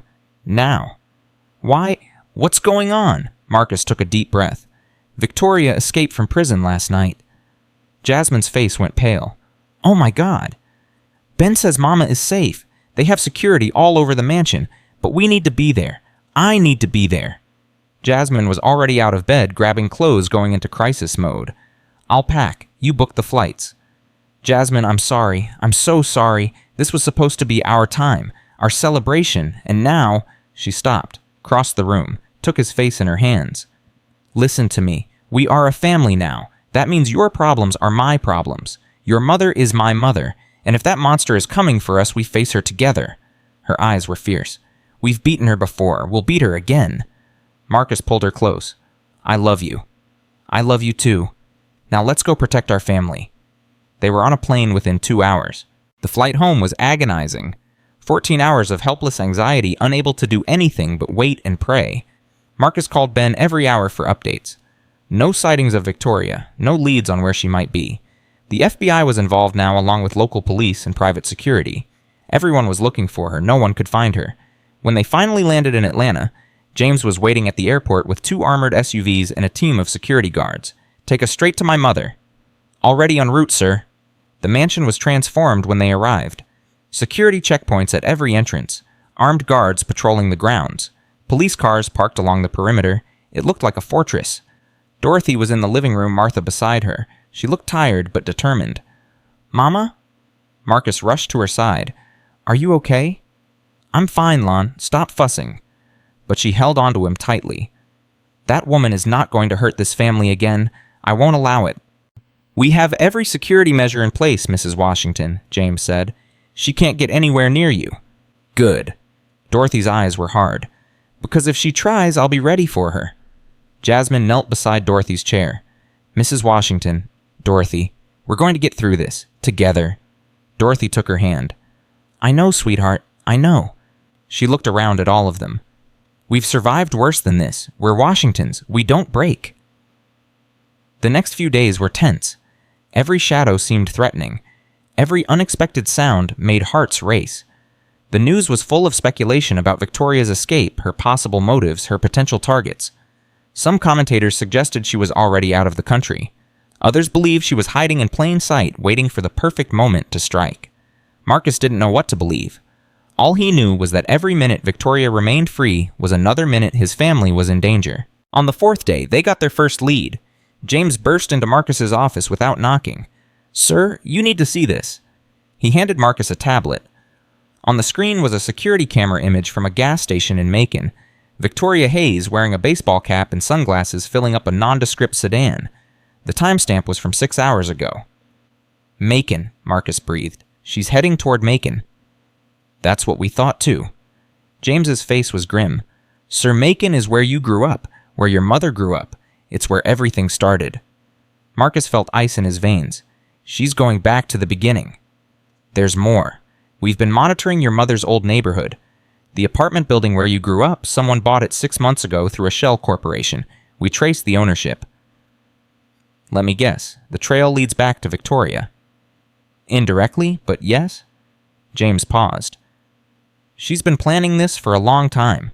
The escape, the safe house, everything. She knew exactly where she'd go if she ever got out. Marcus stood up. Then that's where we end this. Sir, you can't be serious. Let the authorities handle it. The authorities have had 4 days to handle it. She's still out there. Marcus's jaw was set. I'm done hiding. I'm done letting that woman control my life. She wants a confrontation. She's going to get one. Marcus, Jasmine was in the doorway. You're not going alone. Jasmine, no. I can't put you in danger. I'm already in danger. We all are. And you're my husband. She walked toward him, her eyes blazing. "Where you go, I go. That's what we promised each other." "I'm going too." Dorothy's voice came from behind Jasmine. She was standing in the hallway, her cane in her hand. "This ends with me. It started with me, and it ends with me." "Mama, absolutely not. You're not well enough." "I'm well enough to face my own demons." Dorothy's voice was iron. "That woman tried to destroy me. She failed. And I'll be damned if I'm going to hide in my house while my son fights my battles for me." Marcus looked at his mother, at his wife, at James, who was already calling for backup and preparing tactical plans. "This is insane," he said. "This is family," Dorothy replied. "We face things together, always have, always will." Marcus closed his eyes, then he nodded. "Okay, but we do this my way. Security everywhere. Police backup. No heroics." "Agreed," Jasmine said. "Agreed," Dorothy echoed. They left for Macon that night. The apartment building looked exactly as Marcus remembered it. 3 stories. Red brick faded to rust. Fire escapes clinging to the sides like skeletal fingers. The neighborhood had changed. Around it, gentrification creeping in, but the building itself remained frozen in time. Marcus stood across the street, memories flooding back. He could see the window of their old apartment on the 2nd floor. He could almost hear his mother singing in the kitchen, could almost smell the cornbread baking. "Sir?" James's voice was in his earpiece. "Thermal imaging shows 1 heat signature inside, 2nd floor, east side." Exactly where Marcus had grown up. "I'm going in." "Wait for backup." "I'm going in now." He crossed the street before anyone could stop him. Behind him, he heard Jasmine call his name, but he didn't turn back. The building's front door was unlocked. The stairwell was dark, smelling of mold and old memories. Marcus climbed slowly, his footsteps echoing in the silence. The door to apartment 2B was ajar. Marcus pushed it open. Victoria Hayes was standing by the window, looking out at the street below. She was thinner than he remembered, her hair cropped short, her prison pallor still evident, but her eyes when she turned to face him were the same. Cold, calculating, empty. "Hello, Marcus." Her voice was calm, almost pleasant. "I was wondering how long it would take you to find me." "It's over, Victoria. The police are surrounding the building. There's nowhere left to run." "Run?" she laughed. "I'm not running. I came here on purpose. I wanted you to find me. I wanted you to see." "See what? Quand this." She gestured around the apartment. "This is where it all started, isn't it? Where your mother raised you. Where you became who you are." She walked toward him slowly. "I've been studying you for years, Marcus. I know everything about you. Your strengths, your weaknesses, your breaking point. You're insane. Maybe." She was closer now, just a few feet away. "But I'm also right. You think you won? I think putting me in prison was a victory." She smiled. "I've been in your head for 2 years. Every night when you close your eyes, every time you look at your mother, every moment of happiness with your new wife. I'm there. I'm always there." Marcus felt his hands trembling, not from fear, from rage. "You don't have power over me anymore, Victoria. You never did." "Didn't I?" Her eyes glittered. "I made you doubt yourself. I made you question everything you believed. About love, about trust, about people. I broke something inside you that will never fully heal, and that's a victory that lasts forever. You're wrong." "Am I?" She tilted her head. "Then why are you shaking?" Marcus took a deep breath. "Because I'm angry. Because looking at you reminds me of everything you did to my mother, everything you stole from her, everything you tried to take from me." He stepped toward her. "But anger isn't weakness. And you didn't break me. You made me stronger. You showed me what really matters." Victoria's smile faltered. "You think you're the first monster I've faced," Marcus continued. "You're not. You're just the latest. And like all the others, you're going to lose. Because I have something you never will." "And what's that?"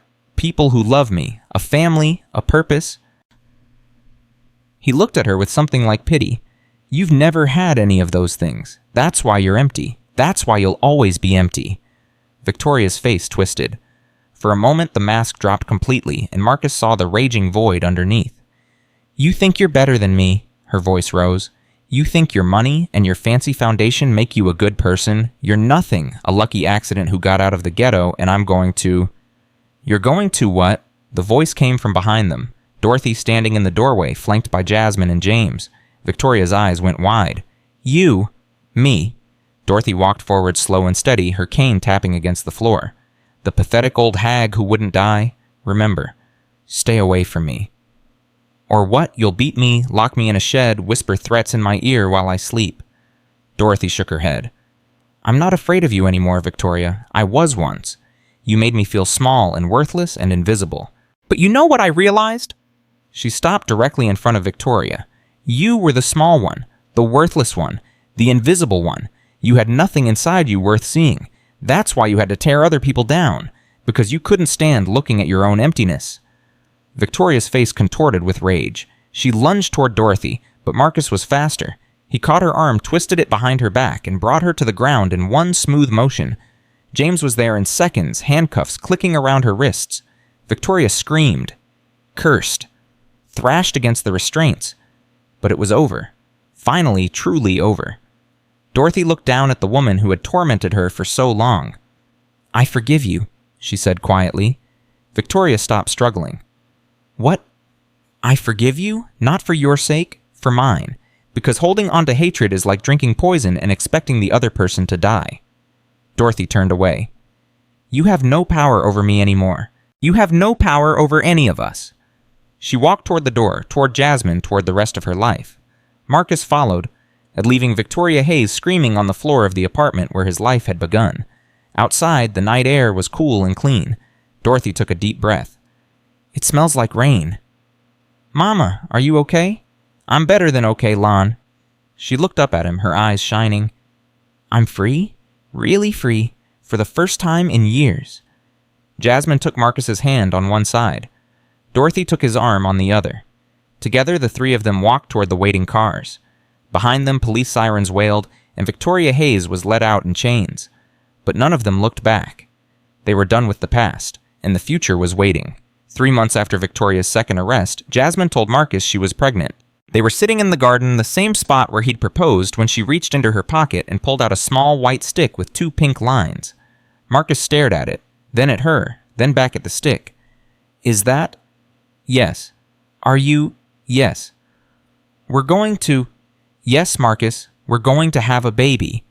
He didn't say anything. He just pulled her into his arms and held her so tight she laughed and complained she couldn't breathe.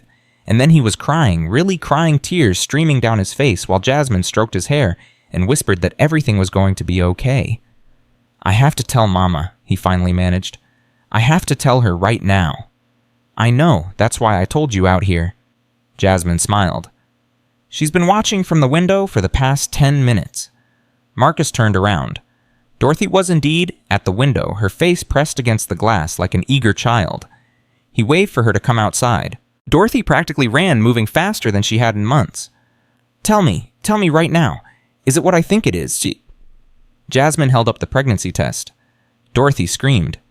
Actually screamed a sound of pure joy that echoed across the garden and probably reached the neighbors. She grabbed Jasmine and hugged her, then Marcus, then Jasmine again. I'm going to be a grandmother, a real grandmother. She was crying and laughing at the same time. Oh, thank you, Jesus. Thank you, Lord. I knew it. I knew it. Mama, calm down. Your blood pressure. My blood pressure can wait. This is the best news I've ever heard. Dorothy pulled back and looked at Jasmine's stomach as if she could already see the baby. How far along do you know the gender? Have you thought about names? We just found out this morning, Mrs. Washington. We don't know anything yet. Dorothy, I told you call me Dorothy. Or better yet, Mama. You're carrying my grandbaby. That makes you my daughter. She hugged Jasmine again. My daughter. Jasmine was crying now too. I never had a mother, not really. My grandmother was everything to me, but I always wondered what it would be like to have a mom. Well, now you have one, and I'm not going anywhere. Dorothy took both their hands. I'm going to be here for everything. The ultrasounds, the baby shower, the delivery, all of it. I'm going to teach that child everything I know. How to make cornbread, how to plant roses, how to love with your whole heart. Marcus looked at his mother, at his wife, at the life they were building together. I love you both so much. We love you too, baby. Dorothy patted his cheek. Now let's go inside and celebrate. Martha, get the sparkling cider. We're having a baby. The pregnancy brought new energy to the mansion. Dorothy threw herself into preparation with the same intensity she'd once brought to her nursing career. Baby books appeared on every surface.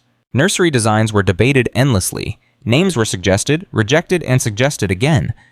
If it's a boy, you should name him Ernest, Dorothy said one evening, after your father. Marcus considered it. What about Ernest James? After Daddy and Jasmine's grandmother.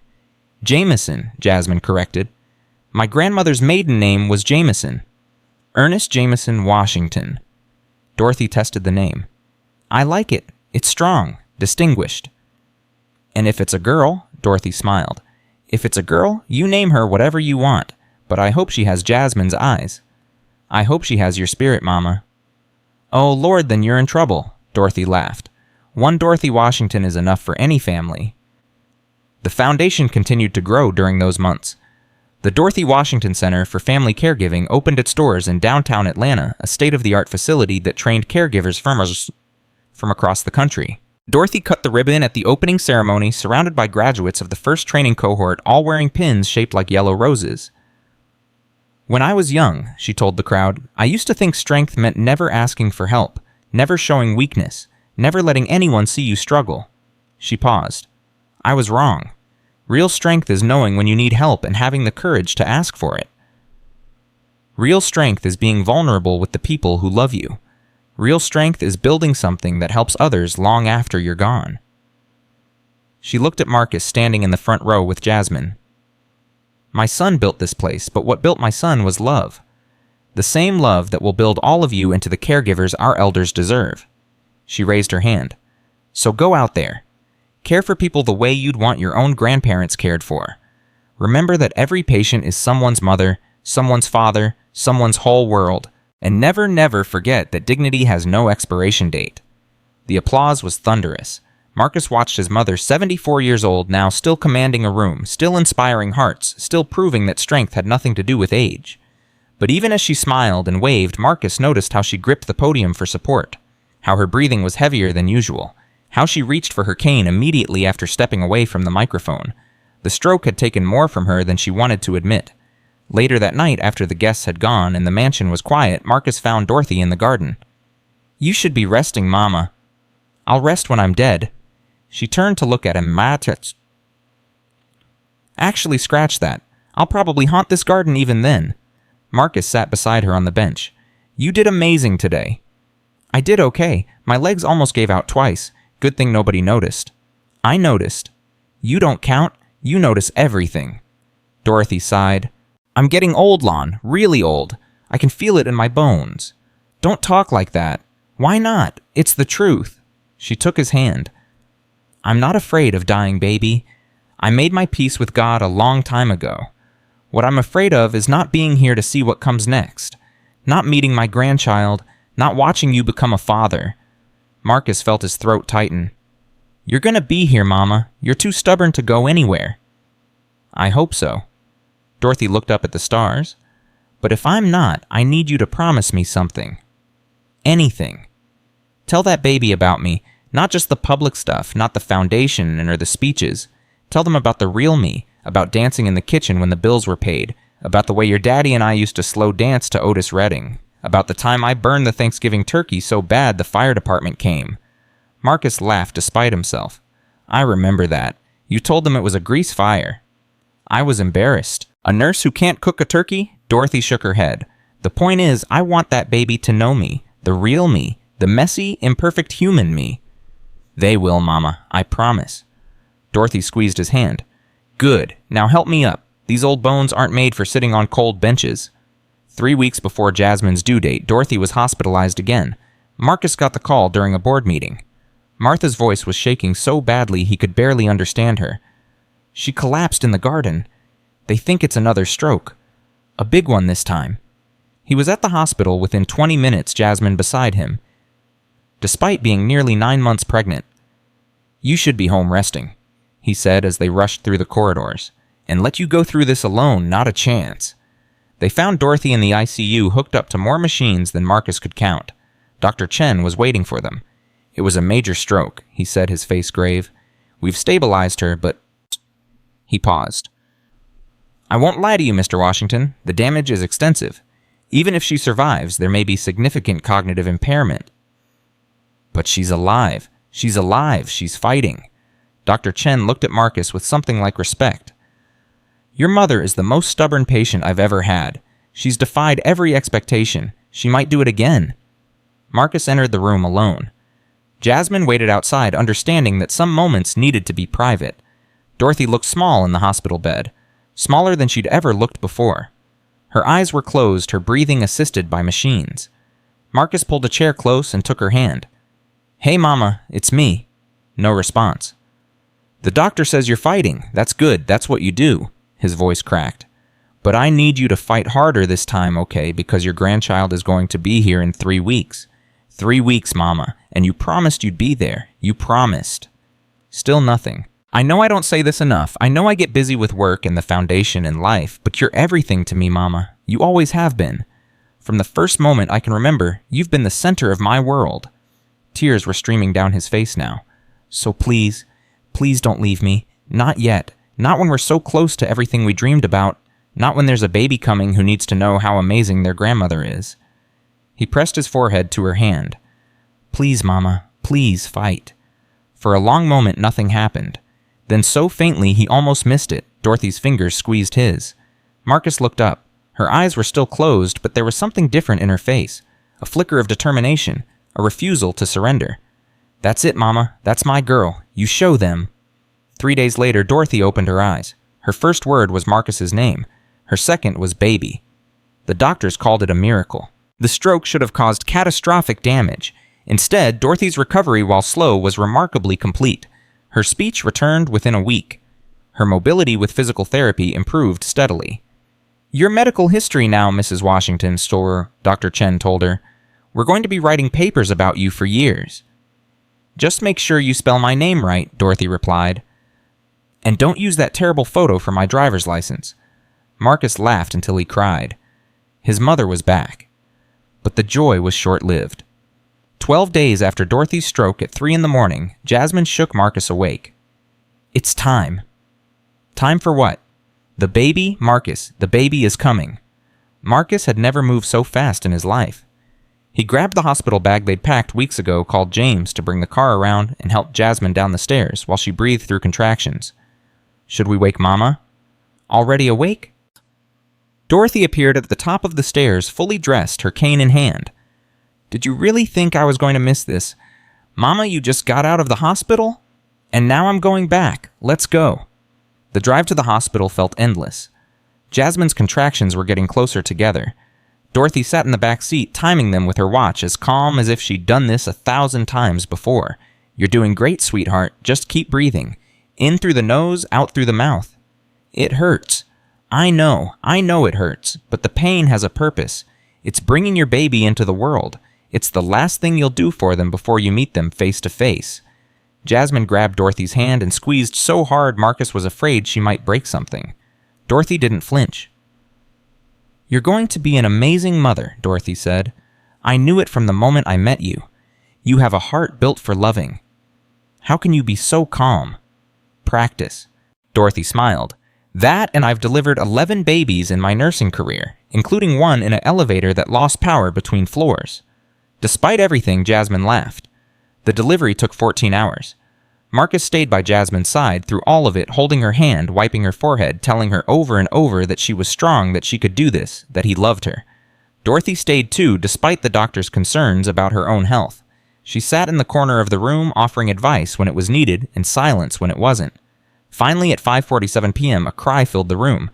"It's a boy, Tree," the doctor announced. "A healthy baby boy." Marcus couldn't speak. He watched as they placed the baby on Jasmine's chest, watched as his wife met their son for the first time, watched as the two people he loved most in the world became 3. "He's beautiful," Jasmine whispered. "Marcus, he's so beautiful." "He looks like you." "He has your chin." "God help him, then." They both laughed, tears mixing with the laughter, exhaustion mixing with joy. Dorothy rose from her chair and crossed to the bed. Her eyes were shining. "May I?" Jasmine carefully handed the baby to her. Dorothy held him with the expertise of a lifetime, cradling his head, supporting his tiny body. "Ernest Jameson Washington," she whispered. "Welcome to the family, little one." The baby opened his eyes, dark and curious, and looked directly at his grandmother. "Hello, sweetheart." Dorothy's voice was thick with emotion. "I'm your Grandma Dorothy, and I've been waiting my whole life to meet you." The first year of Ernest's life was the happiest Marcus had ever known. He watched his son grow from a fragile newborn into a curious laughing baby who reached for everything and everyone. He watched Jasmine transform into a mother natural and nurturing as if she'd been born for the role. And he watched Dorothy, his own mother, find a new purpose. She was with Ernest constantly, reading to him, singing to him, teaching him to wave and clap and blow kisses. Every milestone, every first, for favorite she was there to witness and celebrate. His first word is going to be Grandma, Shrit, she declared. I'm working on it. His first word is going to be Mama, Ikal, Jasmine said. Like normal babies. There's nothing normal about this baby. He's a Washington. We don't do normal. The foundation continued to thrive. The Dorothy Washington Center graduated its second and third cohorts of caregivers. State legislatures began adopting policies the foundation had championed. The Safe at Home program expanded to 32 states. But the most significant change was the one nobody saw coming. On Ernest's first birthday, Marcus received a letter. It was from Beatrice Hammond, the woman who had first revealed Victoria's serial killings. The woman whose husband had been murdered by her own son under Victoria's direction. Dear Mr. Washington, the letter read, I'm writing to let you know that Dennis is dead. He passed away in prison last month. Natural causes, the doctors say. I don't know if I believe them, but I suppose it doesn't matter now. What matters is that I've spent the past year thinking about what you did for me, how you listened when no one else would, how you fought for justice when the system wanted to look away. You gave me my voice back. You gave me my dignity. I can never repay that, but I wanted you to know that I'm spending whatever time I have left helping others. I volunteer at a senior center now. I tell my story to anyone who will listen. And every time I do, I mention your mother. I mention Dorothy Washington, who stood up when it would have been easier to stay down. I mention the foundation where people like me can find help. I'm not a rich woman, Mr. Washington. I can't write big checks or build buildings, but I can tell my truth. And as long as I have breath, I will. With gratitude, Beatrice Hammond. Shh. Marcus showed the letter to Dorothy. She read it twice. Then she folded it carefully and handed it back. That's why we do what we do, Lon. Not for the headlines or the awards. For the Beatrices. For the people who just need someone to believe them. I know, Mama, I know. Promise me something else. What? When I'm gone, keep going. Keep fighting. Keep building. Not for me, but for them. For all the people who haven't been found yet. All the victims who are still suffering in silence. She looked at him intently. Can you promise me that... I promise. Good. She smiled. Now bring me my grandson. I hear he's about to take his first steps, and I refuse to miss it. Ernest took his first steps that afternoon wobbling from his grandmother's arms to his mother's while Marcus filmed everything and cried like a baby himself. It was a perfect day. There wouldn't be many more. Dorothy's health declined over the following months. It wasn't sudden, not like the strokes. It was gradual, inexorable, a slow dimming of the light that had burned so bright for so long. She tired more easily. She forgot things she'd never forgotten before. She began mixing up names, calling Marcus by his father's name, calling Ernest by Marcus's childhood nickname. Dr. Chen was gentle but honest. Her brain has been through tremendous trauma, Mr. Washington. Multiple strokes, years of stress, the natural effects of aging. We're doing everything we can, but it's not enough. I'm sorry. Marcus didn't tell Dorothy about the diagnosis. He suspected she already knew. She stopped going to foundation events, stopped giving speeches, stopped everything except spending time with Ernest, soaking in every moment with her grandson as if storing memories for a long journey. Read this one, Grandma. Which one, baby? Come. The caterpillar book, The Very Hungry Caterpillar. Dorothy smiled. That was your daddy's favorite, too. Did he tell you that Daddy has a favorite book? Daddy has lots of favorites. But this one was special. We read it every night when he was your age. Ernest climbed into her lap, settling against her chest. Dorothy opened the book and began to read, her voice soft but steady, the words as familiar as breathing. Marcus watched from the doorway, tears streaming down his face. His mother was saying goodbye. He could see it in everything she did. The extra hugs, the longer stories, the way she looked at Ernest like she was trying to memorize every detail of his face. He wanted to stop it, wanted to freeze time to hold on to this moment forever. But he couldn't. No one could. Dorothy passed away on a Tuesday morning in spring. She went peacefully in her sleep in her own bed surrounded by family. Marcus was holding one hand. Jasmine was holding the other. Ernest was curled up beside her, not fully understanding, but somehow knowing that he needed to be there. Her last words spoken the night before were to Marcus. "I'm proud of you, baby. So proud. You became everything I dreamed, and more." "Don't go, Mama. Please don't go." "I have to, sweetheart. Your daddy's waiting." She smiled the same smile he'd known his whole life. "But I'll never really leave you. I'll be in the roses, in the foundation, in that beautiful boy who has my stubborn streak and your kind heart." She touched his face. "Take care of them, Lon. Take care of Jasmine and Ernest. Build a family as strong as the one we had. Love hard, forgive quickly, and never ever forget where you came from." "I won't, Mama. I promise." "I know you won't." She closed her eyes. "I love you, baby, forever and always." "I love you too, Mama, forever and always." She was gone by sunrise. The funeral was held in the garden among Dorothy's roses. Thousands of people came, more than the grounds could hold. Former patients, foundation staff, caregivers she'd trained, politicians she'd lobbied, strangers whose lives she'd touched without ever knowing their names. Marcus gave the eulogy. "My mother was born with nothing, Chas," he said. "No money, no connections, no advantages, just a fierce heart and an unshakable faith that love could change the world." He looked at the crowd. She was right. Love did change the world. Her love changed me. It turned a scared boy from Macon into a man who believed he could do anything. It built a company, a foundation, a family. It reached across this country and touched people who never met her but felt her impact anyway. His voice broke. When Victoria Hayes came into our lives, she tried to destroy everything my mother represented. She targeted her because she saw goodness as weakness, kindness as vulnerability, love as something to exploit. Marcus shook his head. She was wrong.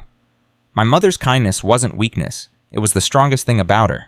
Her love wasn't vulnerability. It was her superpower. And in the end, that love won, not because it was loud or aggressive or violent, but because it was real. It was true. It endured. He looked at the roses blooming bright yellow in the spring sunshine. "My mother planted these roses the year I was born. She said yellow roses meant new beginnings, hope, a fresh start." He smiled through his tears. "She's gone now, but the roses are still blooming, the foundation is still growing, and the love she gave us lives on in every person who learned to care for an elder with dignity, in every victim who found the courage to speak up, in every family that was saved because someone remembered that silence only helps the abuser." He looked at Jasmine and Ernest in the front row. "I have a son now, a son who will grow up knowing his grandmother's story, knowing what she survived, knowing what she built, and one day, when he asks me what kind of person she was, I'll tell him the truth." Marcus's voice grew stronger. "She was a warrior. She was a healer. She was stubborn and funny and absolutely impossible to argue with. She loved without conditions and forgave without limits.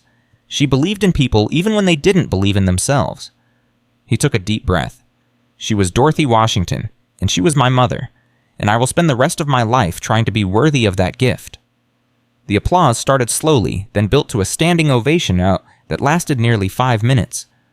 Marcus stepped down from the podium and walked to where Jasmine was waiting. She took his hand.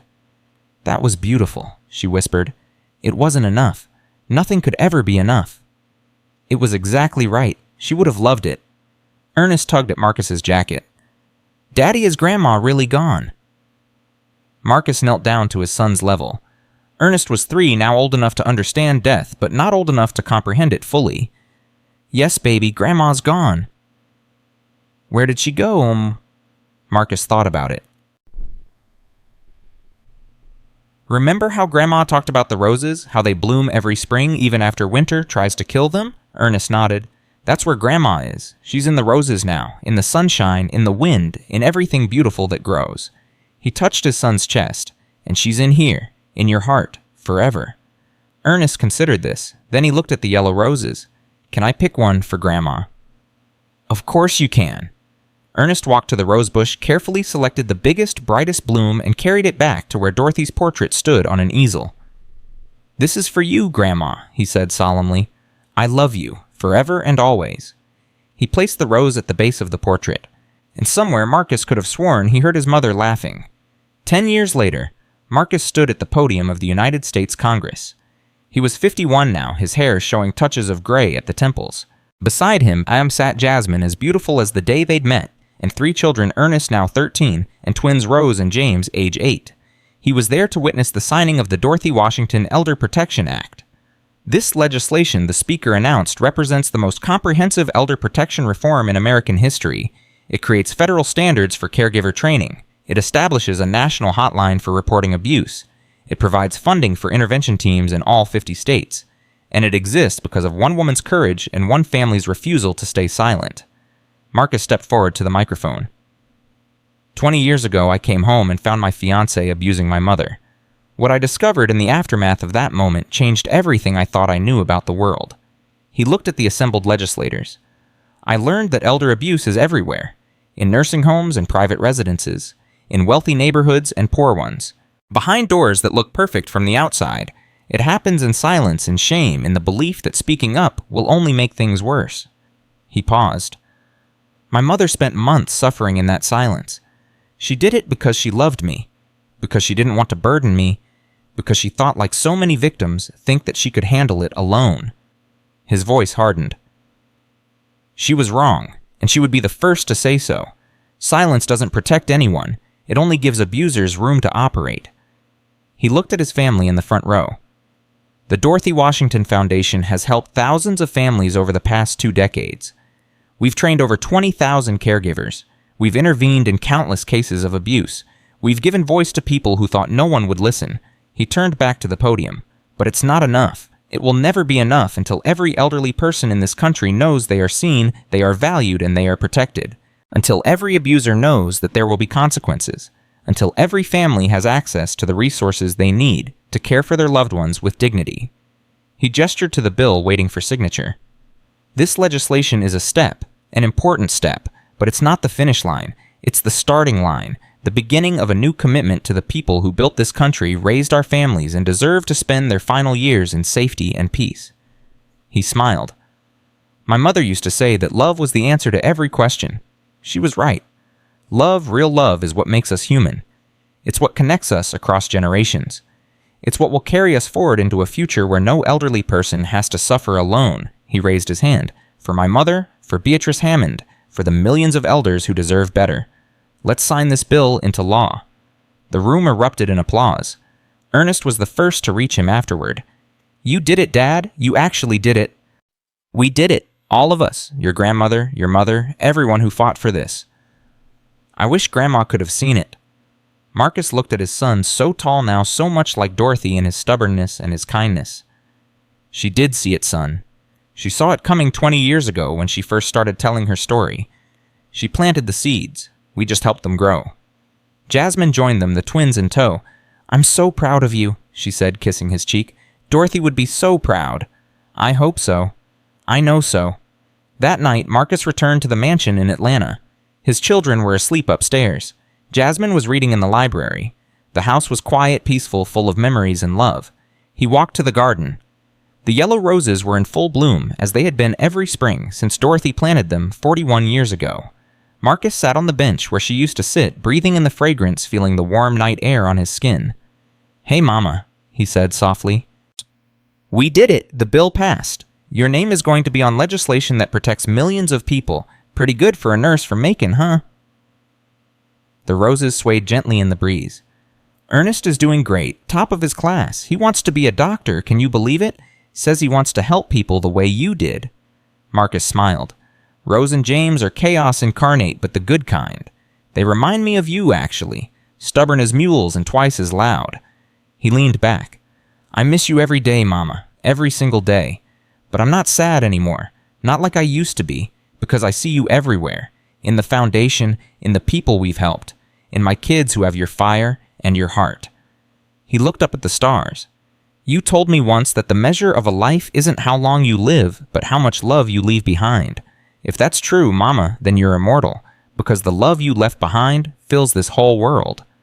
He stood up, touched one of the roses gently. Forever and always, Mama, forever and always. He walked back to the house, to his family, to the life his mother had made possible. Behind him, the yellow roses bloomed on. And in homes across America, elderly faces smiled, knowing they were seen, knowing they were heard, knowing they were safe. Because one woman had refused to stay silent. Because one son had chosen to fight. Because love in the end always wins. The yellow roses of Washington Manor bloom every spring without fail. Visitors to the Dorothy Washington Center often ask about them, and the guides tell the whole story from the fallen bouquet on the marble floor to the legislation that bears her name.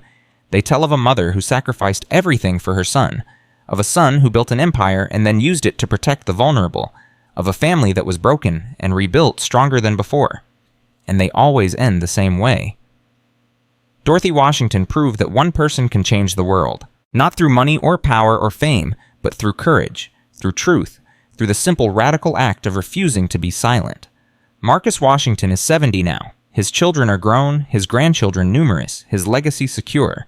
He still visits the garden every day. He still talks to his mother as if she's sitting right beside him.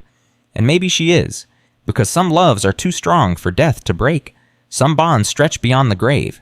Some mothers never really leave their sons. Dorothy Washington died on a spring morning surrounded by roses. But her spirit lives on, in every caregiver who treats an elder with dignity, in every victim who finds the courage to speak, in every family that chooses love over silence, in the foundation that bears her name, in the legislation that protects millions, in the grandson who became a doctor and the granddaughter who became an advocate, in the yellow roses that bloom every spring. Dorothy Washington came into this world with nothing but her mother's love.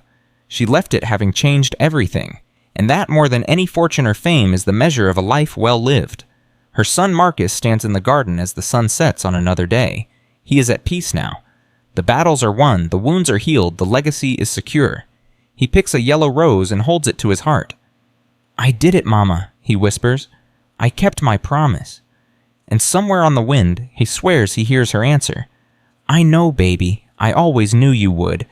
This is not a story about a billionaire who caught his fiancée beating his mother. This is a story about love. Love that endures. Love that fights. Love that builds something lasting from the rubble of pain.